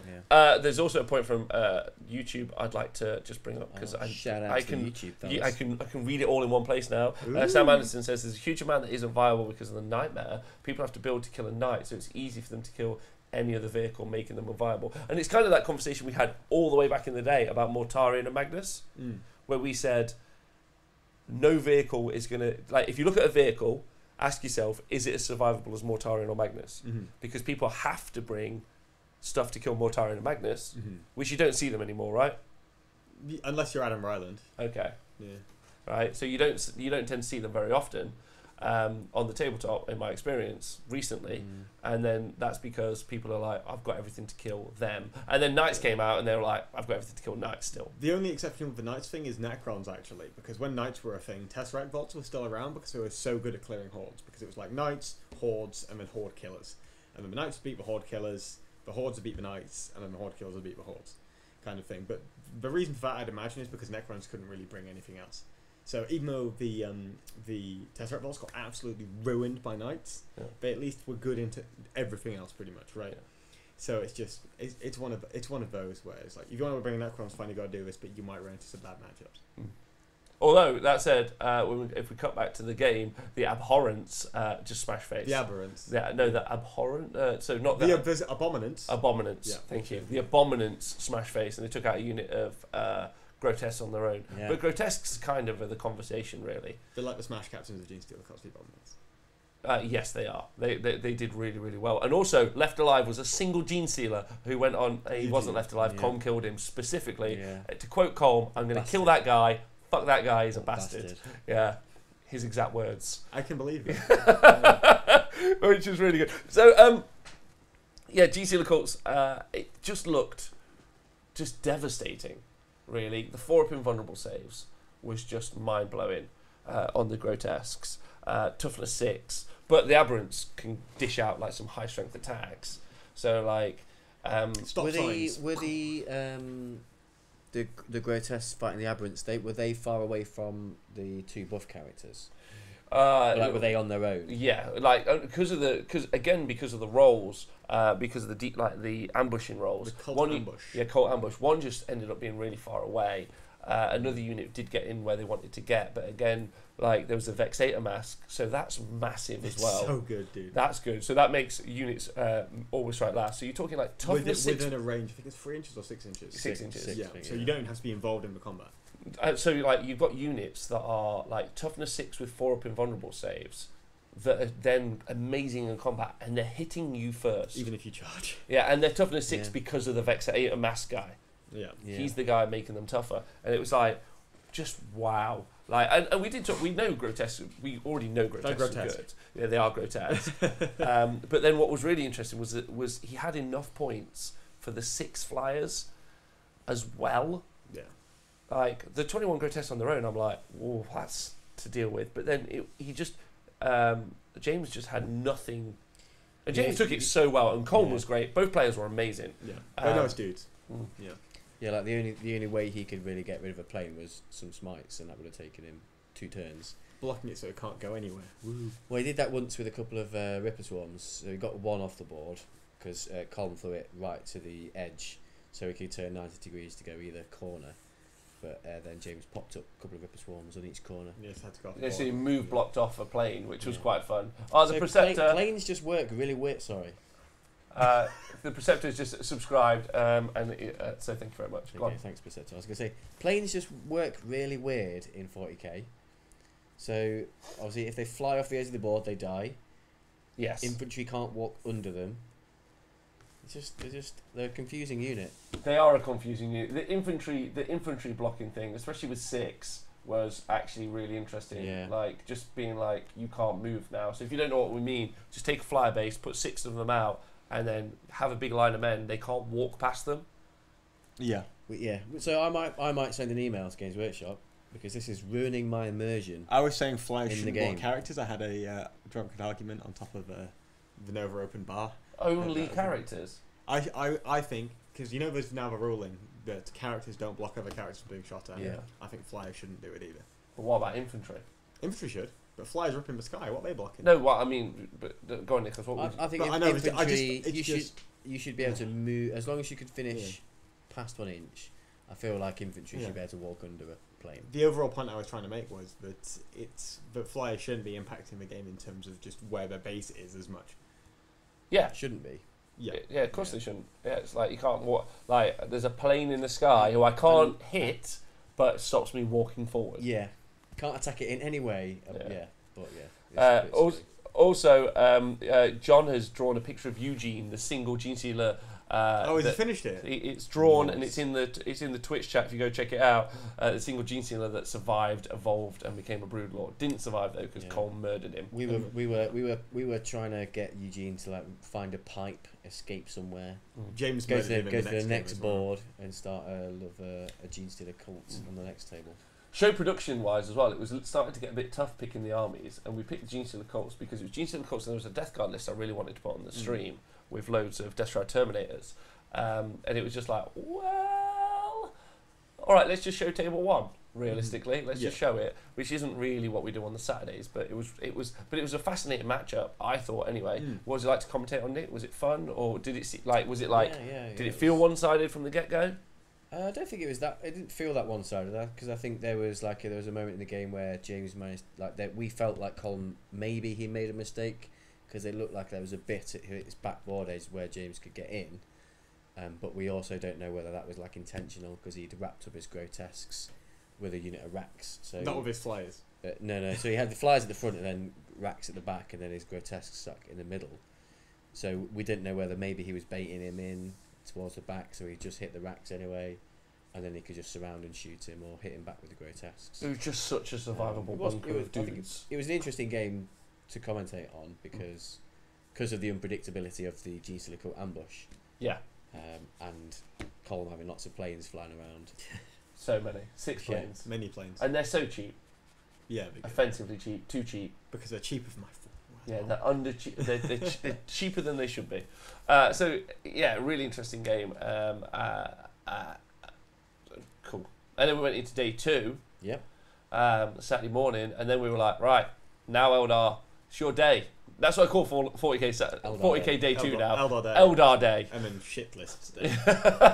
And then maybe Tau are going to be somewhere. Oh, I'm so sorry. Yeah, maybe Tau. But so then first game was... we basically had a winner stays on throughout the rest of the tournament now. Yeah, it was quite cool. Stream, yeah. It was quite cool. So then it was Drukhari versus Drukhari, but now it was like a mix. So there was only... So Colm's list still 21 grotesques. Mm-hmm. We haven't really touched on that. Like, I'd like to go back to it. Grotesques. So prophets of the flesh. Yep, so they get a 4+ invulnerable save. Then you stick Urian Rakoff behind them, so it gives them +1 strength and toughness. And even if Urian dies, you've got another homunculus there, which gives them just +1 toughness. Then that homunculus has a Vexator mask, so if they get charged, they can pop the Vexator mask, and now the unit with charge fights last. So hold on. So it's toughness 6. Yep, 4 wounds effectively. each. 4 wounds each. 4+ invulnerable save. 4+ invulnerable save. Mm-hmm. And the 6-up DPR. And the 6-up damage prevention roll afterwards. And they are so cheap. Yeah, they're like, how many points? 34, something like that. Yeah, something like that. Each. They're cheaper than Plague Turds. Yeah, they are crazy cheap. They're cheaper than Catfront Destroyers. They are a melee unit in a shooting game. They also don't die, have a big presence, and run across the board. Yeah, and when they get there, Yeah. they kick your teeth in. Move. Yeah, and when they get there, they kick your teeth in. Mm. Yeah, just that's what I meant about. So they're in that circle. Yeah. Yeah, Nikos, I know you're not 100% au fait with the circles yet, Okay. but they're in it. We need to have like a board behind you, right? You're in room 40,001. What do you think? What do you guys think about grotesques? Because I think that's something to talk about in 40k. They're really good. They've just been overshadowed by Talos a little bit in the past, but I think now with the prevalence of more ruins and what have you, you're kind of seeing that. Wraithblades were really, really good as well, but they've changed that a little bit with the FAQ to Vigilus. So Wraithblades and Grotesques are incredibly good. Grotesques probably better now. Yeah, but let's compare them to. I know, But I think grotesques are really, really good. I don't think they're as bad as things like Talos, because Talos just seems to do everything. Like they've got fly, they can shoot at infantry, fight infantry. Also have a 4-up They invulnerable don't save. die. Whereas like grotesques, they're really, really good, really resilient, but they don't shoot. You can like lock them in combat and things like that. Grotesques are more versatile in you terms of the terrain you're dealing with, though, is the thing. Because they've got the infantry keyword, they can walk in and out of ruins, no problem. You can hide them quite well. They can charge stuff that normally take you a while to get through, because obviously the fly keyword change in the big FAQ, where effectively fly was removed in the assault phase. They don't have to worry about that at all. They just kind of walk through your ruin and slap you in the head.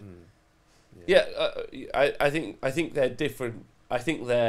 I effectively see them as the same model, just with different loadouts. Yeah. Effectively, what's really scary is the incredibly high toughness.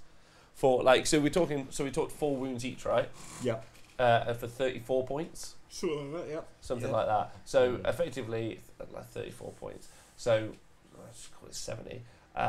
So I can get 4 for 140 points. So you're talking 16 wounds with a 4-up invulnerable save for 140 points. With a 6+ DPR. With a 4-up, with a 6+ DPR, like 140 points. It doesn't matter how those wounds are allocated though, because they're 4 wounds. If you've got 3 damage, per shot, you're now wasting 2 damage every time you kill one. Yeah, I mean there's that element as well, but also if you've got 2 damage per shot, because of the 6+ DPR, there's a good chance you're going to save one of those 4. So you're going to need to hit it with another shot. Yeah, so insanely annoying. So there's more wounds there than it even sounds as well. Yes, realistically based on weapon loadouts. So just. Yeah. Crazy. I wanted to talk about them to put it into context for people at home, to just be like, I was thinking of taking a Predator. And I was like, okay, that's 12 wounds with no invulnerable save for another 60 or 70 points on top of those Talos. Now, yeah, they can just shoot from a mile away turn 1, but you can just keep taking more and more grotesques and just running them forward, and they're not slow. Like you say, they suit ITC formats, so they've got infantry keywords, so they can hide inside buildings or pop out. You can hide them. they're stunning as a unit. Like, it's just a shame that there's only that one pose. Which is why you convert them out of ogres. Yeah. So some people had Age of Sigmar Crypt Horrors from Flesh Eater Courts. Someone had converted Ogrins into Grotesque as well. But I think you need the Talos kit as well to do a better conversion of the Flesh Eaters. Yeah. I like using Storm Fiends from Skaven. They might be better as Talos. They're more of Talos size, I feel. I think Grotesque. Like, they're just an old sculpt, so I think they need like beefing up a little bit. It's like the old. They don't look like models that have 4 wounds, a 4-up invulnerable save. They're not that old as a sculpt. They're only 2010. Are they? Yeah. Oh, is it Finecast though? It was. I think it is Finecast. Yeah, it is Finecast. But it was dropped with the Drukhari. I don't think I've ever seen the real Grotesque. Oh yeah, Colm had all the Colms were. Yeah. Yeah, they were. No, They were Flesh Eater Courts. Were they? Yeah. They did a great job. Yeah. They're great. Yeah. I'll bring in a Finecast sprue next week. Okay. Yeah. Which one? Of what? Other Grotesque. Oh, Dark Ages. Yeah. good. Full one. Yeah. Anyway, I just wanted to, because when we go through all the games, what I really wanted to touch on was those standout units and just be like, and also big shout out to the Hemlock Wraith Fighters. Yeah. That wasn't the one that you forgot. Shit. Maybe there's so many Hemlock Wraith Fighters. Why on the can't table. I remember the name for this? Yeah. Razor Wing Jet Fighter. Whey! Just for some Necron saltiness, I'd like to point out that 4 Grotesques is the same points as a Annihilation Barge, which I thought has Annihilation Barge went down. to 140. Oh. So and they are the same tough. They're toughness 6, Yeah. so same toughness, but with a 4+ normal save. But you get guns. Yeah, but like it just They're dies. not. Put them into context. Then they're not too dissimilar to 4 Bullgrins points wise. Yeah, there you go. That's And they're a pip toughness. They've got 1 wound, Yeah. +1 toughness, a DPR save, a 4-up invulnerable save. Yeah, they're just infinitely better. But can we get a 3+ invulnerable save? Yeah. Neither can the Bullgrins anymore. Can you get a Shit. 2+ save? Can you still get down to a 1+ armor save? Yes. There you go. Yeah. I don't know, I guess, yeah. That's where the money's at. Yeah, Bullgrins it's are not. much more comparable, aren't they? Yeah. Yeah, the invulnerable save is obviously awesome, especially on things that want to take out that wounds. But I wanted to touch on it and just say, look, this is how good they are. Like, just be conscious and be aware. Or get them. We all just love to make Phil Kelly happy by making the Eldar books constantly really good. Yeah. Well, they all like Phil, so that's probably why. Yeah. And they hate you, Nick, that's why. So then the next was a mirror match, which was awesome. And then instead of the Grotesques, we only saw 3 Razorwing Jetfighters instead of 6 that Colm was rocking. But then we had our 9 Talos. So we had the possibly famous at this stage, the scary unit, right? The scary unit. The Talos. The Talos. The Talos are the unit to beat. What's weird is people keep talking about the list and it being a Castellan, and No, I'm like, that's just Mikey. yeah, and I'm like, I thought the Talos have been the list for a Yeah, while. that hasn't been the list since September. So 9 Talos, terrifying. So they're a pip toughness higher, so they're toughness 7. They're toughness 6 base, but toughness 7 with 8 wounds. 7 wounds. 7 wounds. But it might as well be 8 because of the 6+ DPR. Yeah. So they've also got the 6+ DPR. Prophets of the Flesh. 8-inch move. They move faster. They have got shooty guns. They Yes. can shooty gun vehicles to death, and they can punch hordes to death. Yes. So they're everything in one place. Chain flails. Whoa! Yeah, Uriel Rakarth, the Vexator Mass, so even if you charge them. And then, so it was just Grotesques versus Talos. Talos. The difference was Colm had more planes. Eric still had 2 Razorwing Jetfighters, but he also had the Harlequins added in, so he had a unit of 6 Skyweaver jet bikes. 5 Skyweaver jet bikes. Oh, has he toned it down? Yeah. Yeah, it's 5.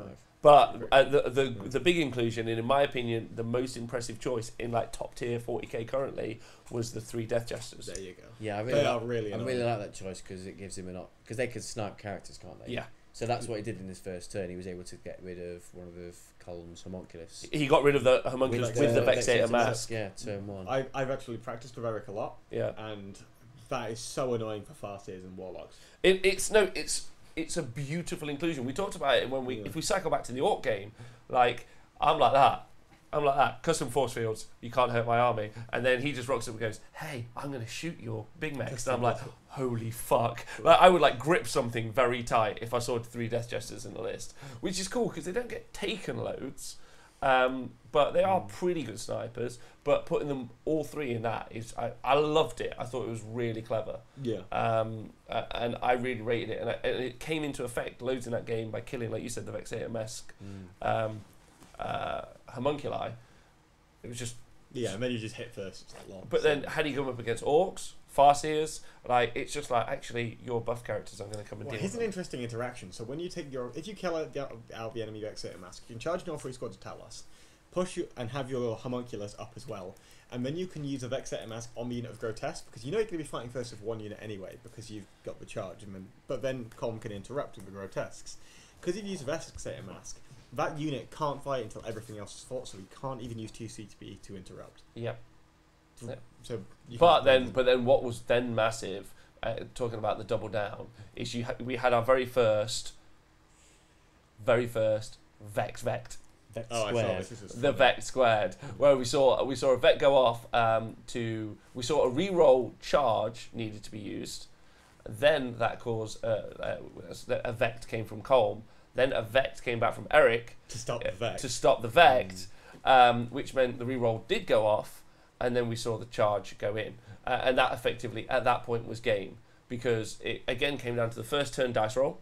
It came to both players deployed aggressively, intentionally. That's really risky though, because if Eric rolls a 1 on his Vect, he can't CP reroll his own Vect because he's trying to Vect the thing that's Vecting his CP reroll. So he's got no other CP. Yeah, and it's a 1 in 36, right? So like it's a 1 in 6. Oh, because he can't re-roll it because he's already using the CP re-roll. Oh, at that moment, yeah. So okay, that's a good point. That's well made. But effectively, it came down to first turn dice roll, Vect. That's what it came down to. Colin did say that he during Eric's first turn, he was like, "Oh, I've messed up here." I think he realised he deployed. He said he deployed assuming he was going to go first, and he wished that he deployed a bit more defensively, because he lost his homunculi straight away, which was buffing that, and then he could have deployed outside of charge range of the Talos, but I don't know. I don't know that matchup very well, so I don't know what he could have done differently, how he could have deployed better. Yeah, it's difficult too when you're calm, because what you can end up doing is if you deploy defensively, you're just going to constantly have to end up backing off. Because if you say, right, well, he's going to come forward and I'm just going to countercharge him.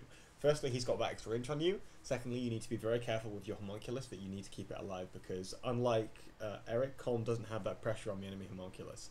Because that homunculus is going to stick there for Eric no matter what he does. So not only he's got the extra inch, he's also got a safe Vexator Mask, whereas Colm really doesn't. So he has to be hugging certain sections of the board. I think maybe could he have used, because he had the 6 flyers, could he have done a similar thing that he did to James? He could have sat back with his Grotesque quite early on and then flew all his flyers in the way and then moved up. He could have done. And then got the charge after that.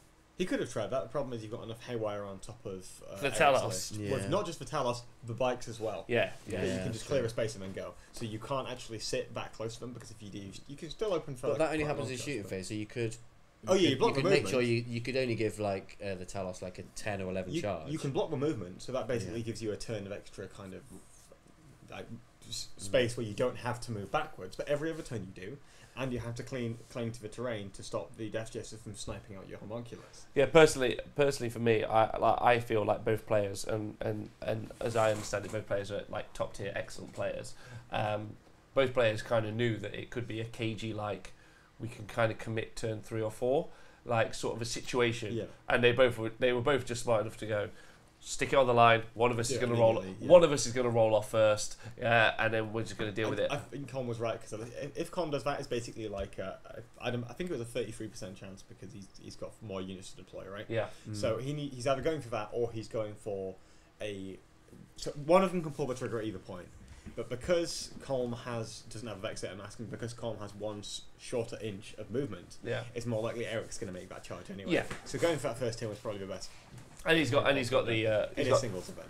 Yeah, he's also got the planes to do the work as well. But I think what was smart is both players were just like, do you know what? We just go for it. Well, just stick it on the line and one of us roll. Yeah, I think that's which is okay, fair enough. Yeah. Yeah. And then, but yeah, there's Talos, like, just utterly too cheap. Yeah, I mean, there's things that can annoy them, for example, ruins, but as we discovered in my last game, it didn't really matter too much, especially when you get stuff that also doesn't care about the ruins. It's just terrifying, the volume of damage that they can take. Yeah. And again, we did the comparison, right? So at 7 wounds a pop, at toughness 7, you take 3 of them, you've got more wounds than Mortarion. Yes. Yeah. So he has a 5-up disgusting resilience, so 5-up DPR as opposed to a 6-up DPR. Mm-hmm.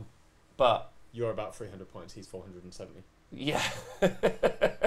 You're under 300 points, you're 98 points a model. Yeah, it's the points difference between for wounds versus save is just insane. Yeah. Like realistically, especially when you think in that and you can just compound and just devastating and just too cheap. So again, something for you guys to be out there. Like you can't really fight them with hordes because they've got vexating mass behind them. So that you're striking before them. You can shoot them, but they're kind of they definitely shoot better. Well, they're also quite short range though, so if you can kite around the board and just keep shooting them and just kill them, that's fine. But the problem with that is normally it's going to be about turn 4 before you kill them, especially in ITC missions. At that point, you've had so many turns of board pressure, you've got a bunch of points. Yeah, and they're just not a unit you can nuke down. No, not. They are so challenging to nuke down, and the reason we're going over it is for everyone at home to be like, okay, I'm going to go play some 40k. I wonder what that's like. Yeah, well, we were actually quite shocked that they didn't get nerfed in chapter approved in terms of their points brought up, to the point where people were testing 9 Cronus. So Cronus, for people who don't know, they're like Talos, but they're not quite as good. Yeah. They're still like toughness 7, 4+ vulnerable save, 6+ DPR kind of thing. But they're still, you can still run them in place of Talos if just Talos get a points increase. So if they're going to see a points increase maybe in the March FAQ, you're probably going to have to see one in form of Cronus as well. I just hope the Games Workshop don't increase the Talos and ignore the Cronus. Yeah. All right, fair point. Yeah, I think we were very shocked that Talos didn't change points, right? Yeah. Because they are same with Grotesque. Grotesque also should have changed points, but never mind. Like it's kind of like everyone's like Mortarian's scary. It's like try 3 Talos that are cheap. Well, you get 4. You get 4 or 5 Talos from Mortarian basically. You get 5. Yeah, just over. Yeah, just over 5, which is just bonkers. No, just under 5. Sorry. Oh, okay. Yeah. So it's just over the 470 points of 5. So you get about 28 wounds. 35 wounds. Sorry. How many is Mortarian? 18. 18. So you get 2 Mortarians. Fuck. Very nice. Yeah, 4 Mortarians. I bet they do way more damage as well, don't they? Yeah. Like, no. Only because they survive because they. Yeah, well, I mean, it's like having a Dr. Mundo with 5k HP pressing W and just standing in the middle of your team. It means nothing to. It's like a big AoE that does loads of damage by standing there for a long time. Yeah, but what you mean is with that League of Legends reference, we're gonna get you a reference book that's more. I kept saying wave clear as well on the chat. It's just they're just way too cheap. Or it's just 2 moons. Or Mortarian's too expensive, but whatever. Like put that. I don't think Mortarian's actually. I think maybe Mortarian's a tad too expensive, if anything. But surviving, being there, is why they're so good because they're there. Mm-hmm. They can do stuff. Yeah. But also what they can do is great. Yeah. So. Yeah. It doesn't seem to be anything that they can't kill. Because like their chain flail things, they get 2 attacks per attack, so they got like 10 attacks per model. And they've even wounds with those as well. Yeah. Which is crazy. Yeah. And then they're haywire to deal with vehicles. Yeah. So what are they bad against? Nothing. They can't fight vehicles. I can't remember. And they also can't really shoot hordes. Tell us about it into something, but I can't remember what it is. Or the Talos? Maybe Tau. Maybe. Yeah, maybe. Look. Oh my god. Spooky stream. What is that? Is that a power cut? It's a power cut. Everyone. Oh no. It's okay, guys. I've got a backup plan. What's the backup plan? Leprechaun. Leprechaun. You may have to talk in the dark. That's okay. That's okay. Are we still streaming? We are still live. Oh my we are 100% still live. That's Which okay. is all. Does this look like the face of mercy? We've got no power, That's gentlemen. okay. That's okay, boys. That's okay. So we can't do. We can do this. I have this candle. Get the soul system out. Wait. Get the soul. Hello, welcome to the spookiest stream. Okay, well, carry on. So, game 5. No, we can't carry on in the dark. Why not? Because it's ridiculous. Yeah, it's romantic. No, like What with Rob there? With This his is lonely this is candle? ladies' night after all. it is ladies' night. I don't know what will have happened there. A fuse was blown while in the studio. Hold on. Something's happened. Get the soul system out. Get the soul system out. You might have to turn. Is that have we broken the batteries as well? I don't know how it all Oh works. no! But Just give it to the Soul Master. there you go. Okay. Is it on? This isn't going to work, gents. This is a poor plan to carry on the stream in the utter dark. It's just It's all right, we got it. it was so professional. Also, guys, listen to the podcast. So we handled this pretty well. Huh? We've handled this all right. It's fine. See, Nicholas has got his own soul. I've got my Wayne's World leprechaun. What? See, I've seen a film. You see, yeah, I've seen Tom a knows film. a film reference. You've seen a film. I've seen a film. You've seen a film. All right. We should be conducting the rest of the show via candlelight and the soul system. And yeah, Wow. You work it. Okay. So what happened in Game 5? I don't know what did happen in Game 5. Nicholas, you were casting this one, right? What? So What I'm are you just doing with the some soul technical system? Technical glitches with the difficulties. soul No, system. continue on. Just keep talking. So I game can resolve 5, it. We had Eric again on with the same army. Winner all stays the on. Talos. Winner stays on. All the Talos and some planes, some razor wings, and then we had I can't remember his name.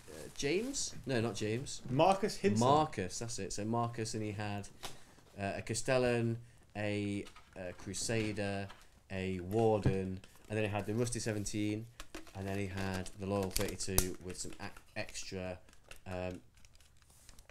mortar squads. Oh, Keep going. Keep going. There you go. Okay, that's really bright. Just keep talking. Again, so the spoilers. Eric won. He went first. He had the haywire bikes to deal with the knights, but he only got the haywire bikes into range in the first turn using some Eldar bullshit. so he had a Shadow Seer, Yeah. which had a psychic power called. Twilight Pathways. I Boom, believe. you There got it. Hashtag Yeah. no name. He knows the name. But Yeah, here you go. I Yeah, wouldn't. So you used it. So I believe didn't he phantasm to push him to the front of his deployment zone because he went first. No, I think he just moved. He just And then moved you and then double moved, moved. He again, moved, yeah. then moved. He moved Yeah. and then moved Okay, again. didn't- Then shot and fire and faded. There you go. No, he charged. He charged. I'm in Yeah, fire he- and faded. No, I don't think They he, can't he, fight he that just afterwards anyway, it's fine. yeah, he just charged in, and I thought here that I think Marcus made a bit of a mistake in his first turn by trying to charge the Talos with his Warden. Well, this was a gallant, right? No, it was a Warden. Okay. It had Avenger Gatler Cannon So and this the is the thing. fist. Yeah. So I've played a lot of Knights versus Talos. Hmm. Nah. Yeah, don't charge it because he had the what he could Don't have, charge all 9 kids. what he could have done. Maybe he didn't want all 3 knights close to all the blob of Talos. What I would have done if I was him is just shoot everything at the Talos with all of my knights, and then charge the Eldar bikes with all the knights as well, and just to try and jump up and down that unit with 3 knights. Even the Castellan, even though he's hitting on 4s or 3s with his feet, Look at this. he's still This going to is kill beautiful. at least 1 bike. Brings out Fucking your, can't stop us. It brings out your eyes. Yeah, mate. Games So- Workshop fucking broke all our lights. We will Yeah. carry on. Yeah. Down there, there's Regardless. just what's the Kevin Roundtree just with some wire cut. Shut up! Stop talking about Talos! Don't want him to know. Stop it. Right, okay, go for it. Please continue. Yeah, so we just talk about the early stages of the game, what Eric did and what Marcus did. I feel like Marcus is going to play his first turn a little bit differently by just shooting everything at the Talos and charging everything in all the knights into the Eldar bikes. But what was pivotal, really, Because was, he left- again, the See- first turn, right? Yeah, I don't Yeah, I think, think it was. I agree with that. Because but if you what get did Eric necessarily achieve in his first No, turn? Eric didn't achieve much in his first turn, but Then he had the realistically, second turn after that. yeah, there'd have been 2 turns of shooting from the Yes, knights yes. Yeah. before. and it gives you a that's turn true. you can prioritise the Skyweavers as well if you want to. Yeah. Yeah. I mean, no, then they were deployed really safely, really Then well. you've got 2 turns of shooting with Talos. Yeah, and I think that would have been what would have been really. Randall, sorry if you can't see me. No, Searing I light. can definitely see you. It's over there we can't see. Yeah, It's like a sun. yeah. Yeah. So, but it was an amazing game. I really liked it. But yeah, pivotal for that first roll because I think that would have been key to have shot into the Talos twice, as opposed to Castellan only been alive for a single turn. Yeah. Which so That's how I felt the game. I felt the game just went on that personally. But key moment, realistically, was he used full tilt on one of his knights to charge in. That then got vected. Yeah. Rolled a 1, did the re-roll, rolled a 1 again. And this is the thing with full tilt. So full tilt has glorious. advantages and disadvantages. So with full tilt, because this was the way you think about it done with the double vect. So with the full tilt, you use it in the assault phase, which means you can look at your knights, see which one's advanced the furthest, and then just charge that one, which is a bonus. The problem with that is you've pushed your knights forward, and then if that gets vected, you're now in trouble, because what ends up happening is your knight is just pushed out into the front with absolutely nowhere to go. Yeah, but there were 2 Vex available, and then the first Vex was... And Marcus is over in the chat on YouTube, so he used the strat to redeploy and power double move. Yeah, so he did Phantasm. Yeah, and he drew first Vex to block the Graia strat. So which was trying to stop the psychic power for the move, which was really clever. But again, and then that full tilt went in, and then that was what was the knight went in, just killed a single Talos. Yeah, knights don't kill very many Talos, so I've played a lot of Gallants into that. Then you hit one, you might kill one, and then all the Talos come back and kick you in the head. So you need to hit him with all of your knights in one go if you're going to do that. The problem with Marcus's list is because he's got the Castellan, he can't really charge the Castellan in. So it's just one of those things. Yeah, it just insanity. Looked like a really good game though, because I was coming back and looking. It was just like, it was. I know both those dudes. I know Marcus quite well, and I know Eric very, very well. Yeah, they played excellently. Like it was super tight, and it was really, really interesting. And also was some of the best like stories. Oh yeah, the stories. Bob the Grenadier. Well, number one, there was the Death Jester, and I got to say that I loved the inclusion of the Death Jesters. That was like a kind of like I was like, that's a cool like thing. Yeah. That's atypical as well. Yeah, and then the last wound of the Castellan was taken off by a Death Jester. You were very happy with that. Which I was like, that's cool. I was like, that's going to be a highlight. That's like a heroic moment. Like I know he's there designed to steal character. That's the heroic moment of the game. Yeah. I'm like, that's a story. We've peaked. Yeah, we'll keep repeating Eric that. Hoker montage thing that you get in like 10 years or whatever. Yeah. And then Hooker Bin said, having stand by my door to get signal, bloody hell, honest wargamer after dark. Well, this is we're in the Drukhari chat now. You've missed the traumatizing section with the torches. Yeah. It was awful. But the key part, I quite like this, by the way. It's like we're underground. It looks quite cool. It looks like we're filming some kind of video for a different... Never mind. Wow. Okay. But you also, by the way, you guys, if you can see, you've got the option to do some fantastic shadow puppets behind you. Is this what happened? Tell us. Is this what happened? Oh, tell us! Woo! I'm not... the subject of the show is spelt wrong. I don't matter. That's fine. We're all about spelling mistakes. Yeah, we love it. That's like our thing. Appreciate that though. Tomorrow's dream. That's really appreciate that. See you later, big goldfish. Right. So the bit that was really, and then so the Death Jester did the murder, but then after that did the murder, killed the Castellan Knight. But then what was really cool? Plays Cluedo. What was really cool after that was there was 2 company commanders, and one company commander took a grenade and blew up the thing that was flying above it, which was a plane called a Razorwing jet fighter. So you know in Saving Private Ryan where Tom Hanks is there sat on the floor with his pistol and he's shooting the tank? Kind of like that, yeah? It was kind of like that, yeah. But it was actually Tom Hanks who blew it. Yeah, so Bob genuinely blew up the Razor Fighter with a grenade. But then the same Death Jester who killed the Castellan wanted revenge, didn't he? Yeah. Came over and started fighting him in combat. Close combat. Bob Did he get him? Bob the Grenadier. He did. So the Death Jester killed the company commander, but then it was revealed that company commander was in fact not a company commander. He was a decoy. He was a decoy. He was brother of Bob, and then Bob came for vengeance and then killed the Death Jester in close combat. I think he killed him with a grenade. Didn't he? Oh no, he killed him with another grenade. Another grenade. There's just one company commander out there in the world who's just like a grenade. He's like the Tom Brady of the Imperial Guard. We're just launching grenades. Just throwing grenades like perfection. Touchdown. Yeah. Yeah, so it was just really funny. Yeah. But then tactically, it was also a really interesting game as well. Yeah. I mean, you can all go and watch back all these games if you want. Yeah, you can watch them back on YouTube or Twitch. Twitch vlogs, yeah. Yeah, it was a really cool end to the game because like Eric like he'd lost he only had like 2 bites left, and he was losing Talos. He eventually lost all of his Talos, so he was like scraping around with his little units of racks, just jumping on objectives, scoring little points here and there, and he just managed to keep himself ahead throughout the course of the game, even though it kind of like I've forgotten the other guy's name, Marcus. Like his like he was like scrapping away with the last knights he had left, just trying to kill as much as he can. Crusader, right? He had the Warden left last. Oh, did he have a Warden left? The Crusader. I know it had a gun on it. So. Yeah.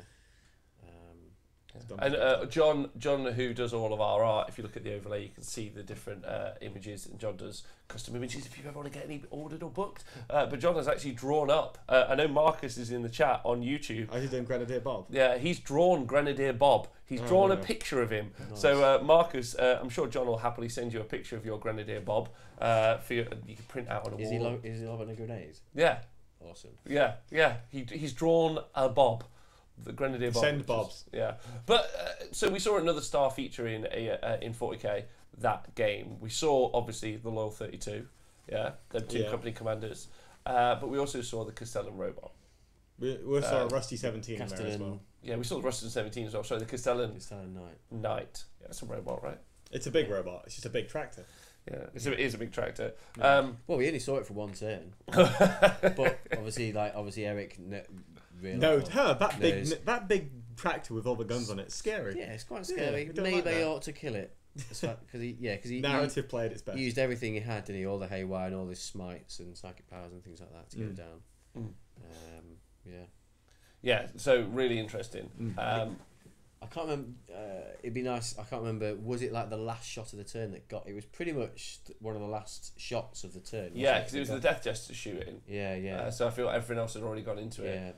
Which is a big one, and also very close. The Harlequins have been reduced quite a bit, and the 2 of them were just kind of bombing around as well. It was challenging, and what I quite liked about the mirror match, and this was once you start getting to those, once you get inside the circle, and the armies are quite evenly matched. In my opinion, I've got high toughness and invulnerable save, and the other guy's like, so have I. He's like, well, let's start rolling dice, and then that's when we talk about the first turn. Yeah, maybe, but it did at least seem more. But here's an interesting point. Marcus didn't get first turn all tournament. Really? Yeah. But he did it. Well then to get that far. He did really well to get that far. But I do think that game it was potentially pivotal to achieve. Right, yeah. So it's not a case of in every game first turn is pivotal. No, but yes, as it becomes more into that, like you say, like that fine knife edge of the efficient armies. And the things that wouldn't matter. We got circles, knife edges. You guys got any more analogies for? Just stab the circle. Yeah. So good. And the last shot, 4+. So it was the very last shot that killed the Castellan, and it was a 4++. We-rolled a 3 into a 2. And what was really important also as well, because at that point we'd established Eric doesn't like to ever use his go into turn 2 of any game ever with any strat points left. No, he burns them all. He gets the lead and he just keeps it. Yeah, but then he would have been able to have used the stratagem to be on the full wound bracket with the Castellan, which would have been massive. Yeah, and so 1 shot got through, and it was key that it was a 6, wasn't it? Yeah. Else it would have been on his 3+ save. Yeah. So that was really fucking. And he re-rolled it from a 4. So he got a 3 on his last save, 3, and he rolled it into a 2. Yeah, man, that's close. And that because at that point, Eric didn't have any CP left to Vect Machine Spirit Resurgence, so he would have had his Castellan just full wounds, full top bracket, just like I could that would have been the win, I think. Yeah. That 1 shot. That 1 shot from the Death Jester. But again, potentially those Death Jesters are what also won the game before, killing the Vexator Mask. Yeah, against Con. Yeah, so that big pick, and I really like those choices. I also think against the mirror match against Orcs, you can take out those KFFs, which is a big deal. All the weird knobs, depending on like what you think is more of a priority, Warpath or it's just a fascinating weekend. And realistically, I kind of am jealous, Tom. I just want to tell you now. Jealous that you got to go around to all the other tables and see the other matchups. Was it interesting going along all the tables and analysing so many games at once? I felt super obnoxious bullying my way into every single game. Like, all right, lads, what's going on here? All right, right. But it was kind of fun to see what was going on the stream. It gave you a real appreciation as to the kind of significance of what was going on the stream.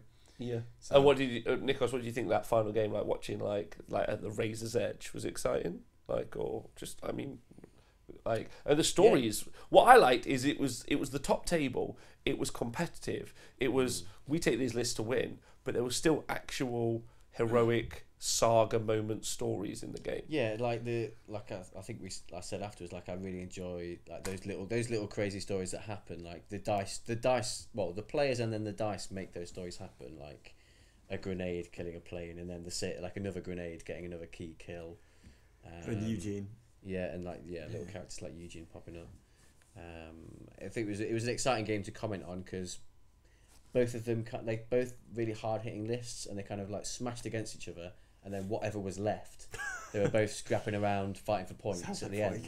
Yeah. And that was like really exciting. It made it a really close, intense sort of finish, which was really cool. But what I also really enjoyed, not necessarily it's part of the game, but like there was a couple of moments where Eric allowed Marcus to take things back. So Yeah, even, Eric was really nice. Yeah. Top table, they're both fighting for the win of that tournament, but there was like really good level of sportsmanship being shown by From both every guys. game we saw. Eric's one of my favourite people. Yeah. In 40K. Like every game we saw, like Colm was amazing on the table. Like because I was there during that game. Kind of pointing out ETC players with a good sportsmanship, by the way. Like no criticism. But I know there isn't, but I've seen it. you just have to be their mate to get in the team. Well, I see all this drama on Twitter. He's nailed his place now, isn't he? Well, you say that, I'm an arse. So how am I getting into all these teams? But yeah, mate, you're the mate. You're mates. How am I an arse? Are you not or mates? For Eric didn't pick the team. Well, anyway, that's a subject for another day. Anyway, it was a wicked weekend, and I really loved it, and I'd like to go cover more 40k events. Yeah. Personally, definitely. you guys, Absolutely. yeah, Yep. awesome. Yeah, I really just hope. I hope that the mix and match. I hope points change a little bit because. Tell us. Well, yeah, I really do. In all honesty, we're just going to see the same stuff. yeah, like that's the issue because if the points don't change in like let's say 6 months time and we go cover a load of events, I'm just gonna be like, man, Talos and Grotesque are here, so there's a Castellan somewhere.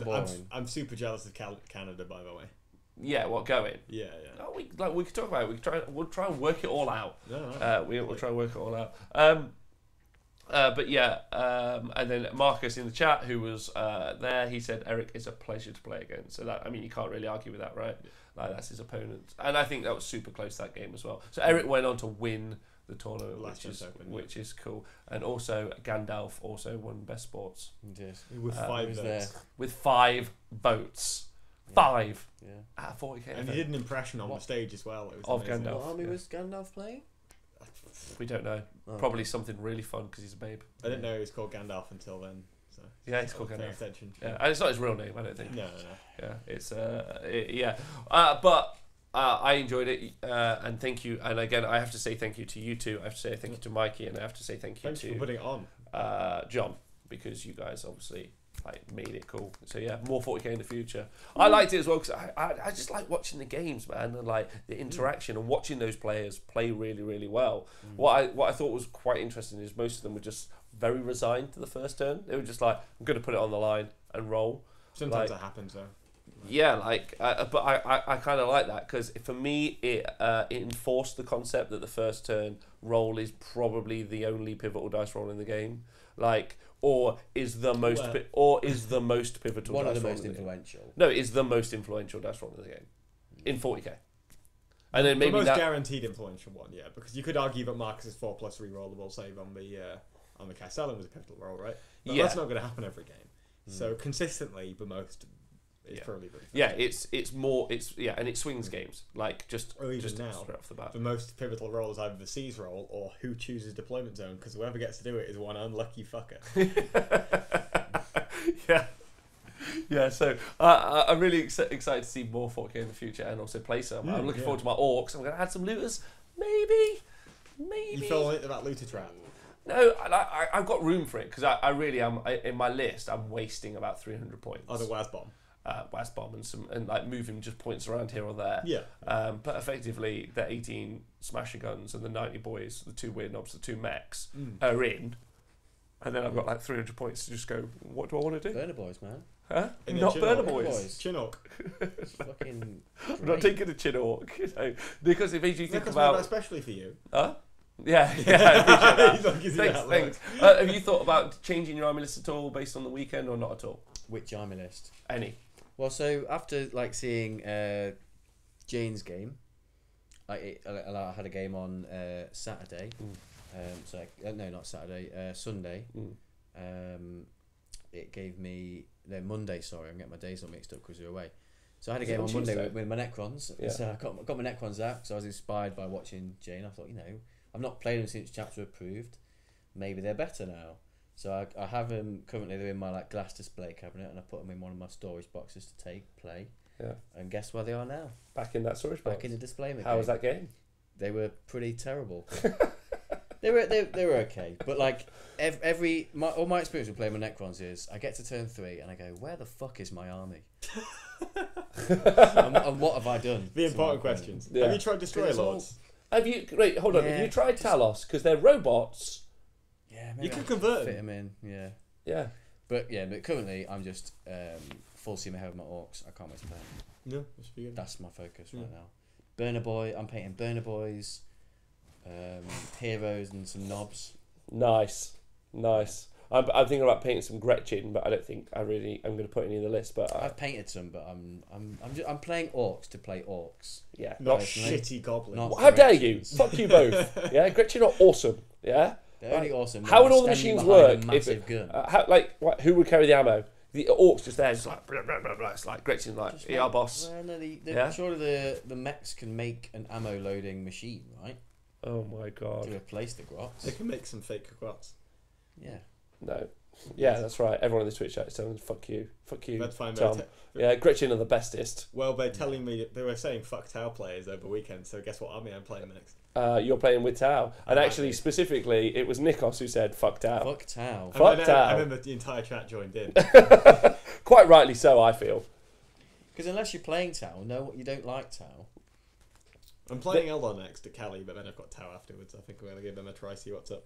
See what's up? Yeah. What do you think's up?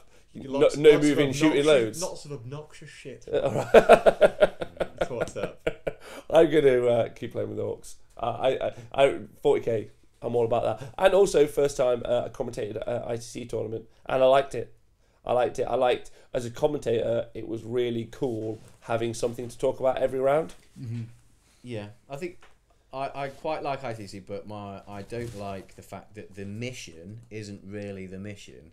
The mission is just a secondary objective that you play, whereas the game is kind of the same. It's about pressure, pretty much, most of the time. Well, I mean, so what I'm saying is I obviously play AOS as well, and what I love about AOS is that the mission is the only important thing in the game, whereas in the ITC missions, the mission doesn't. I don't think I saw a single player playing for the mission objectives. Like, they did a bit. A little bit. But it was mainly orientated around kill as much of your fucking shit as possible. And we say the ETC rewards extremes.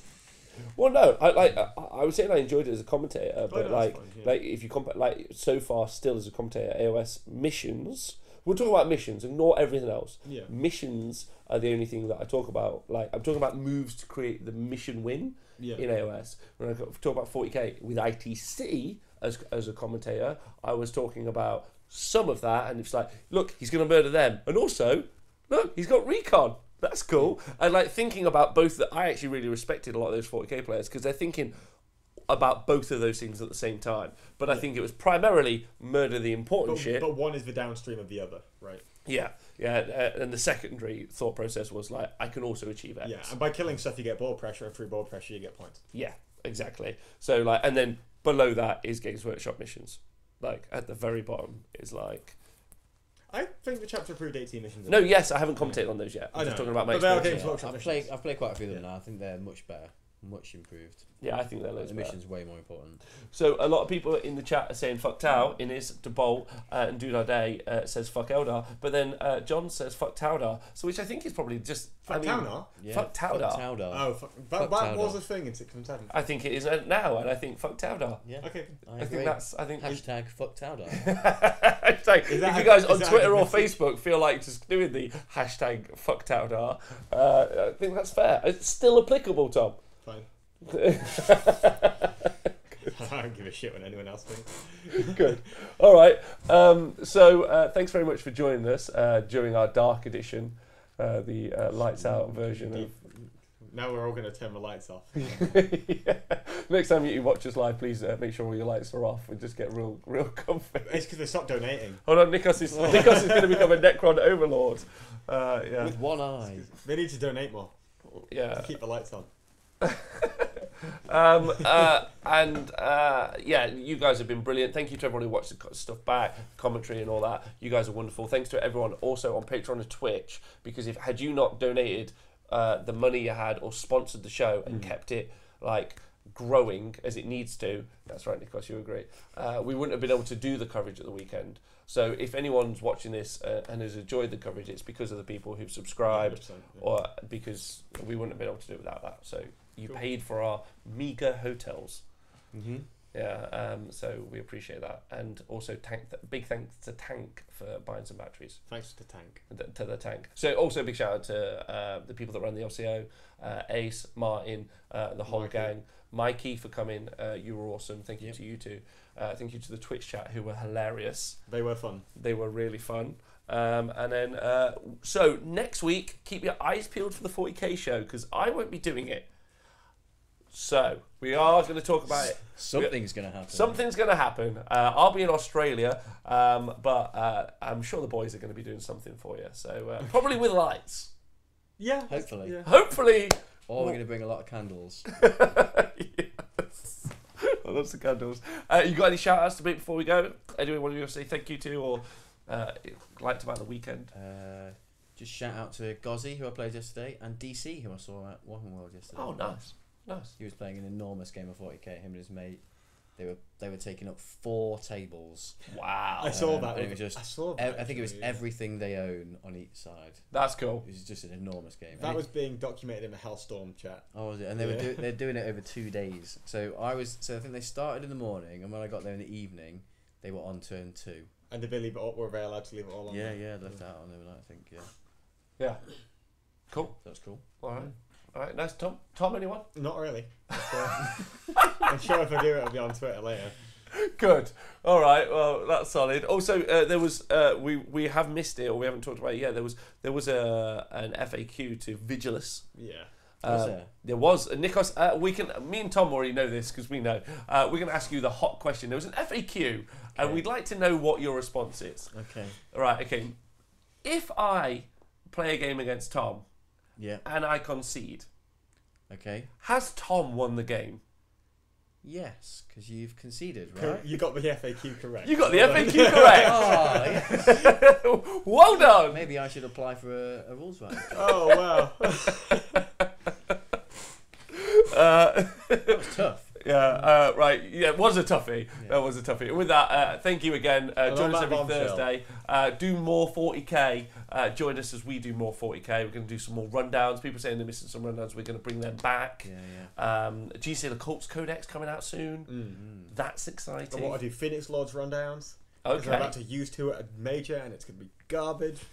Oh, really? I might Yeah. do some knob rundowns. Nice. Okay, I'm not going to do those. those. Flamers. I got to say, some of the things that I think are, that I did rundowns on are still boss. The Cat from Breaches have got better.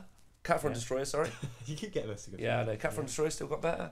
Met Guns still boss. I think some things I did rundowns on were boss. The Hemlock Ray Fighter, Yeah, still good. pretty boss. Yeah. Yeah. Did we do grotesques? Possibly. I think so. Okay, but all good. Yeah. All good. All right, so we'll bring you some more hot. Oh no, they ruined the best list I ever did, which was the 9 Mutalith Vortex Beast. Poo Bomb. The poo bomb.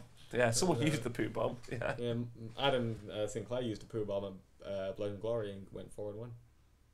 That's great. Yeah. None of my Necron rundowns are relevant anymore. Well, Were they relevant? no, they were never relevant in the first place. That's The first show we did was a Necron rundown. yeah, it's like, are these good? No. Demon Prince rundown still. viable, though. Build-A-Bear workshop. Build-A-Bear Demon Princes. Yeah. That was a show I was not here. I know.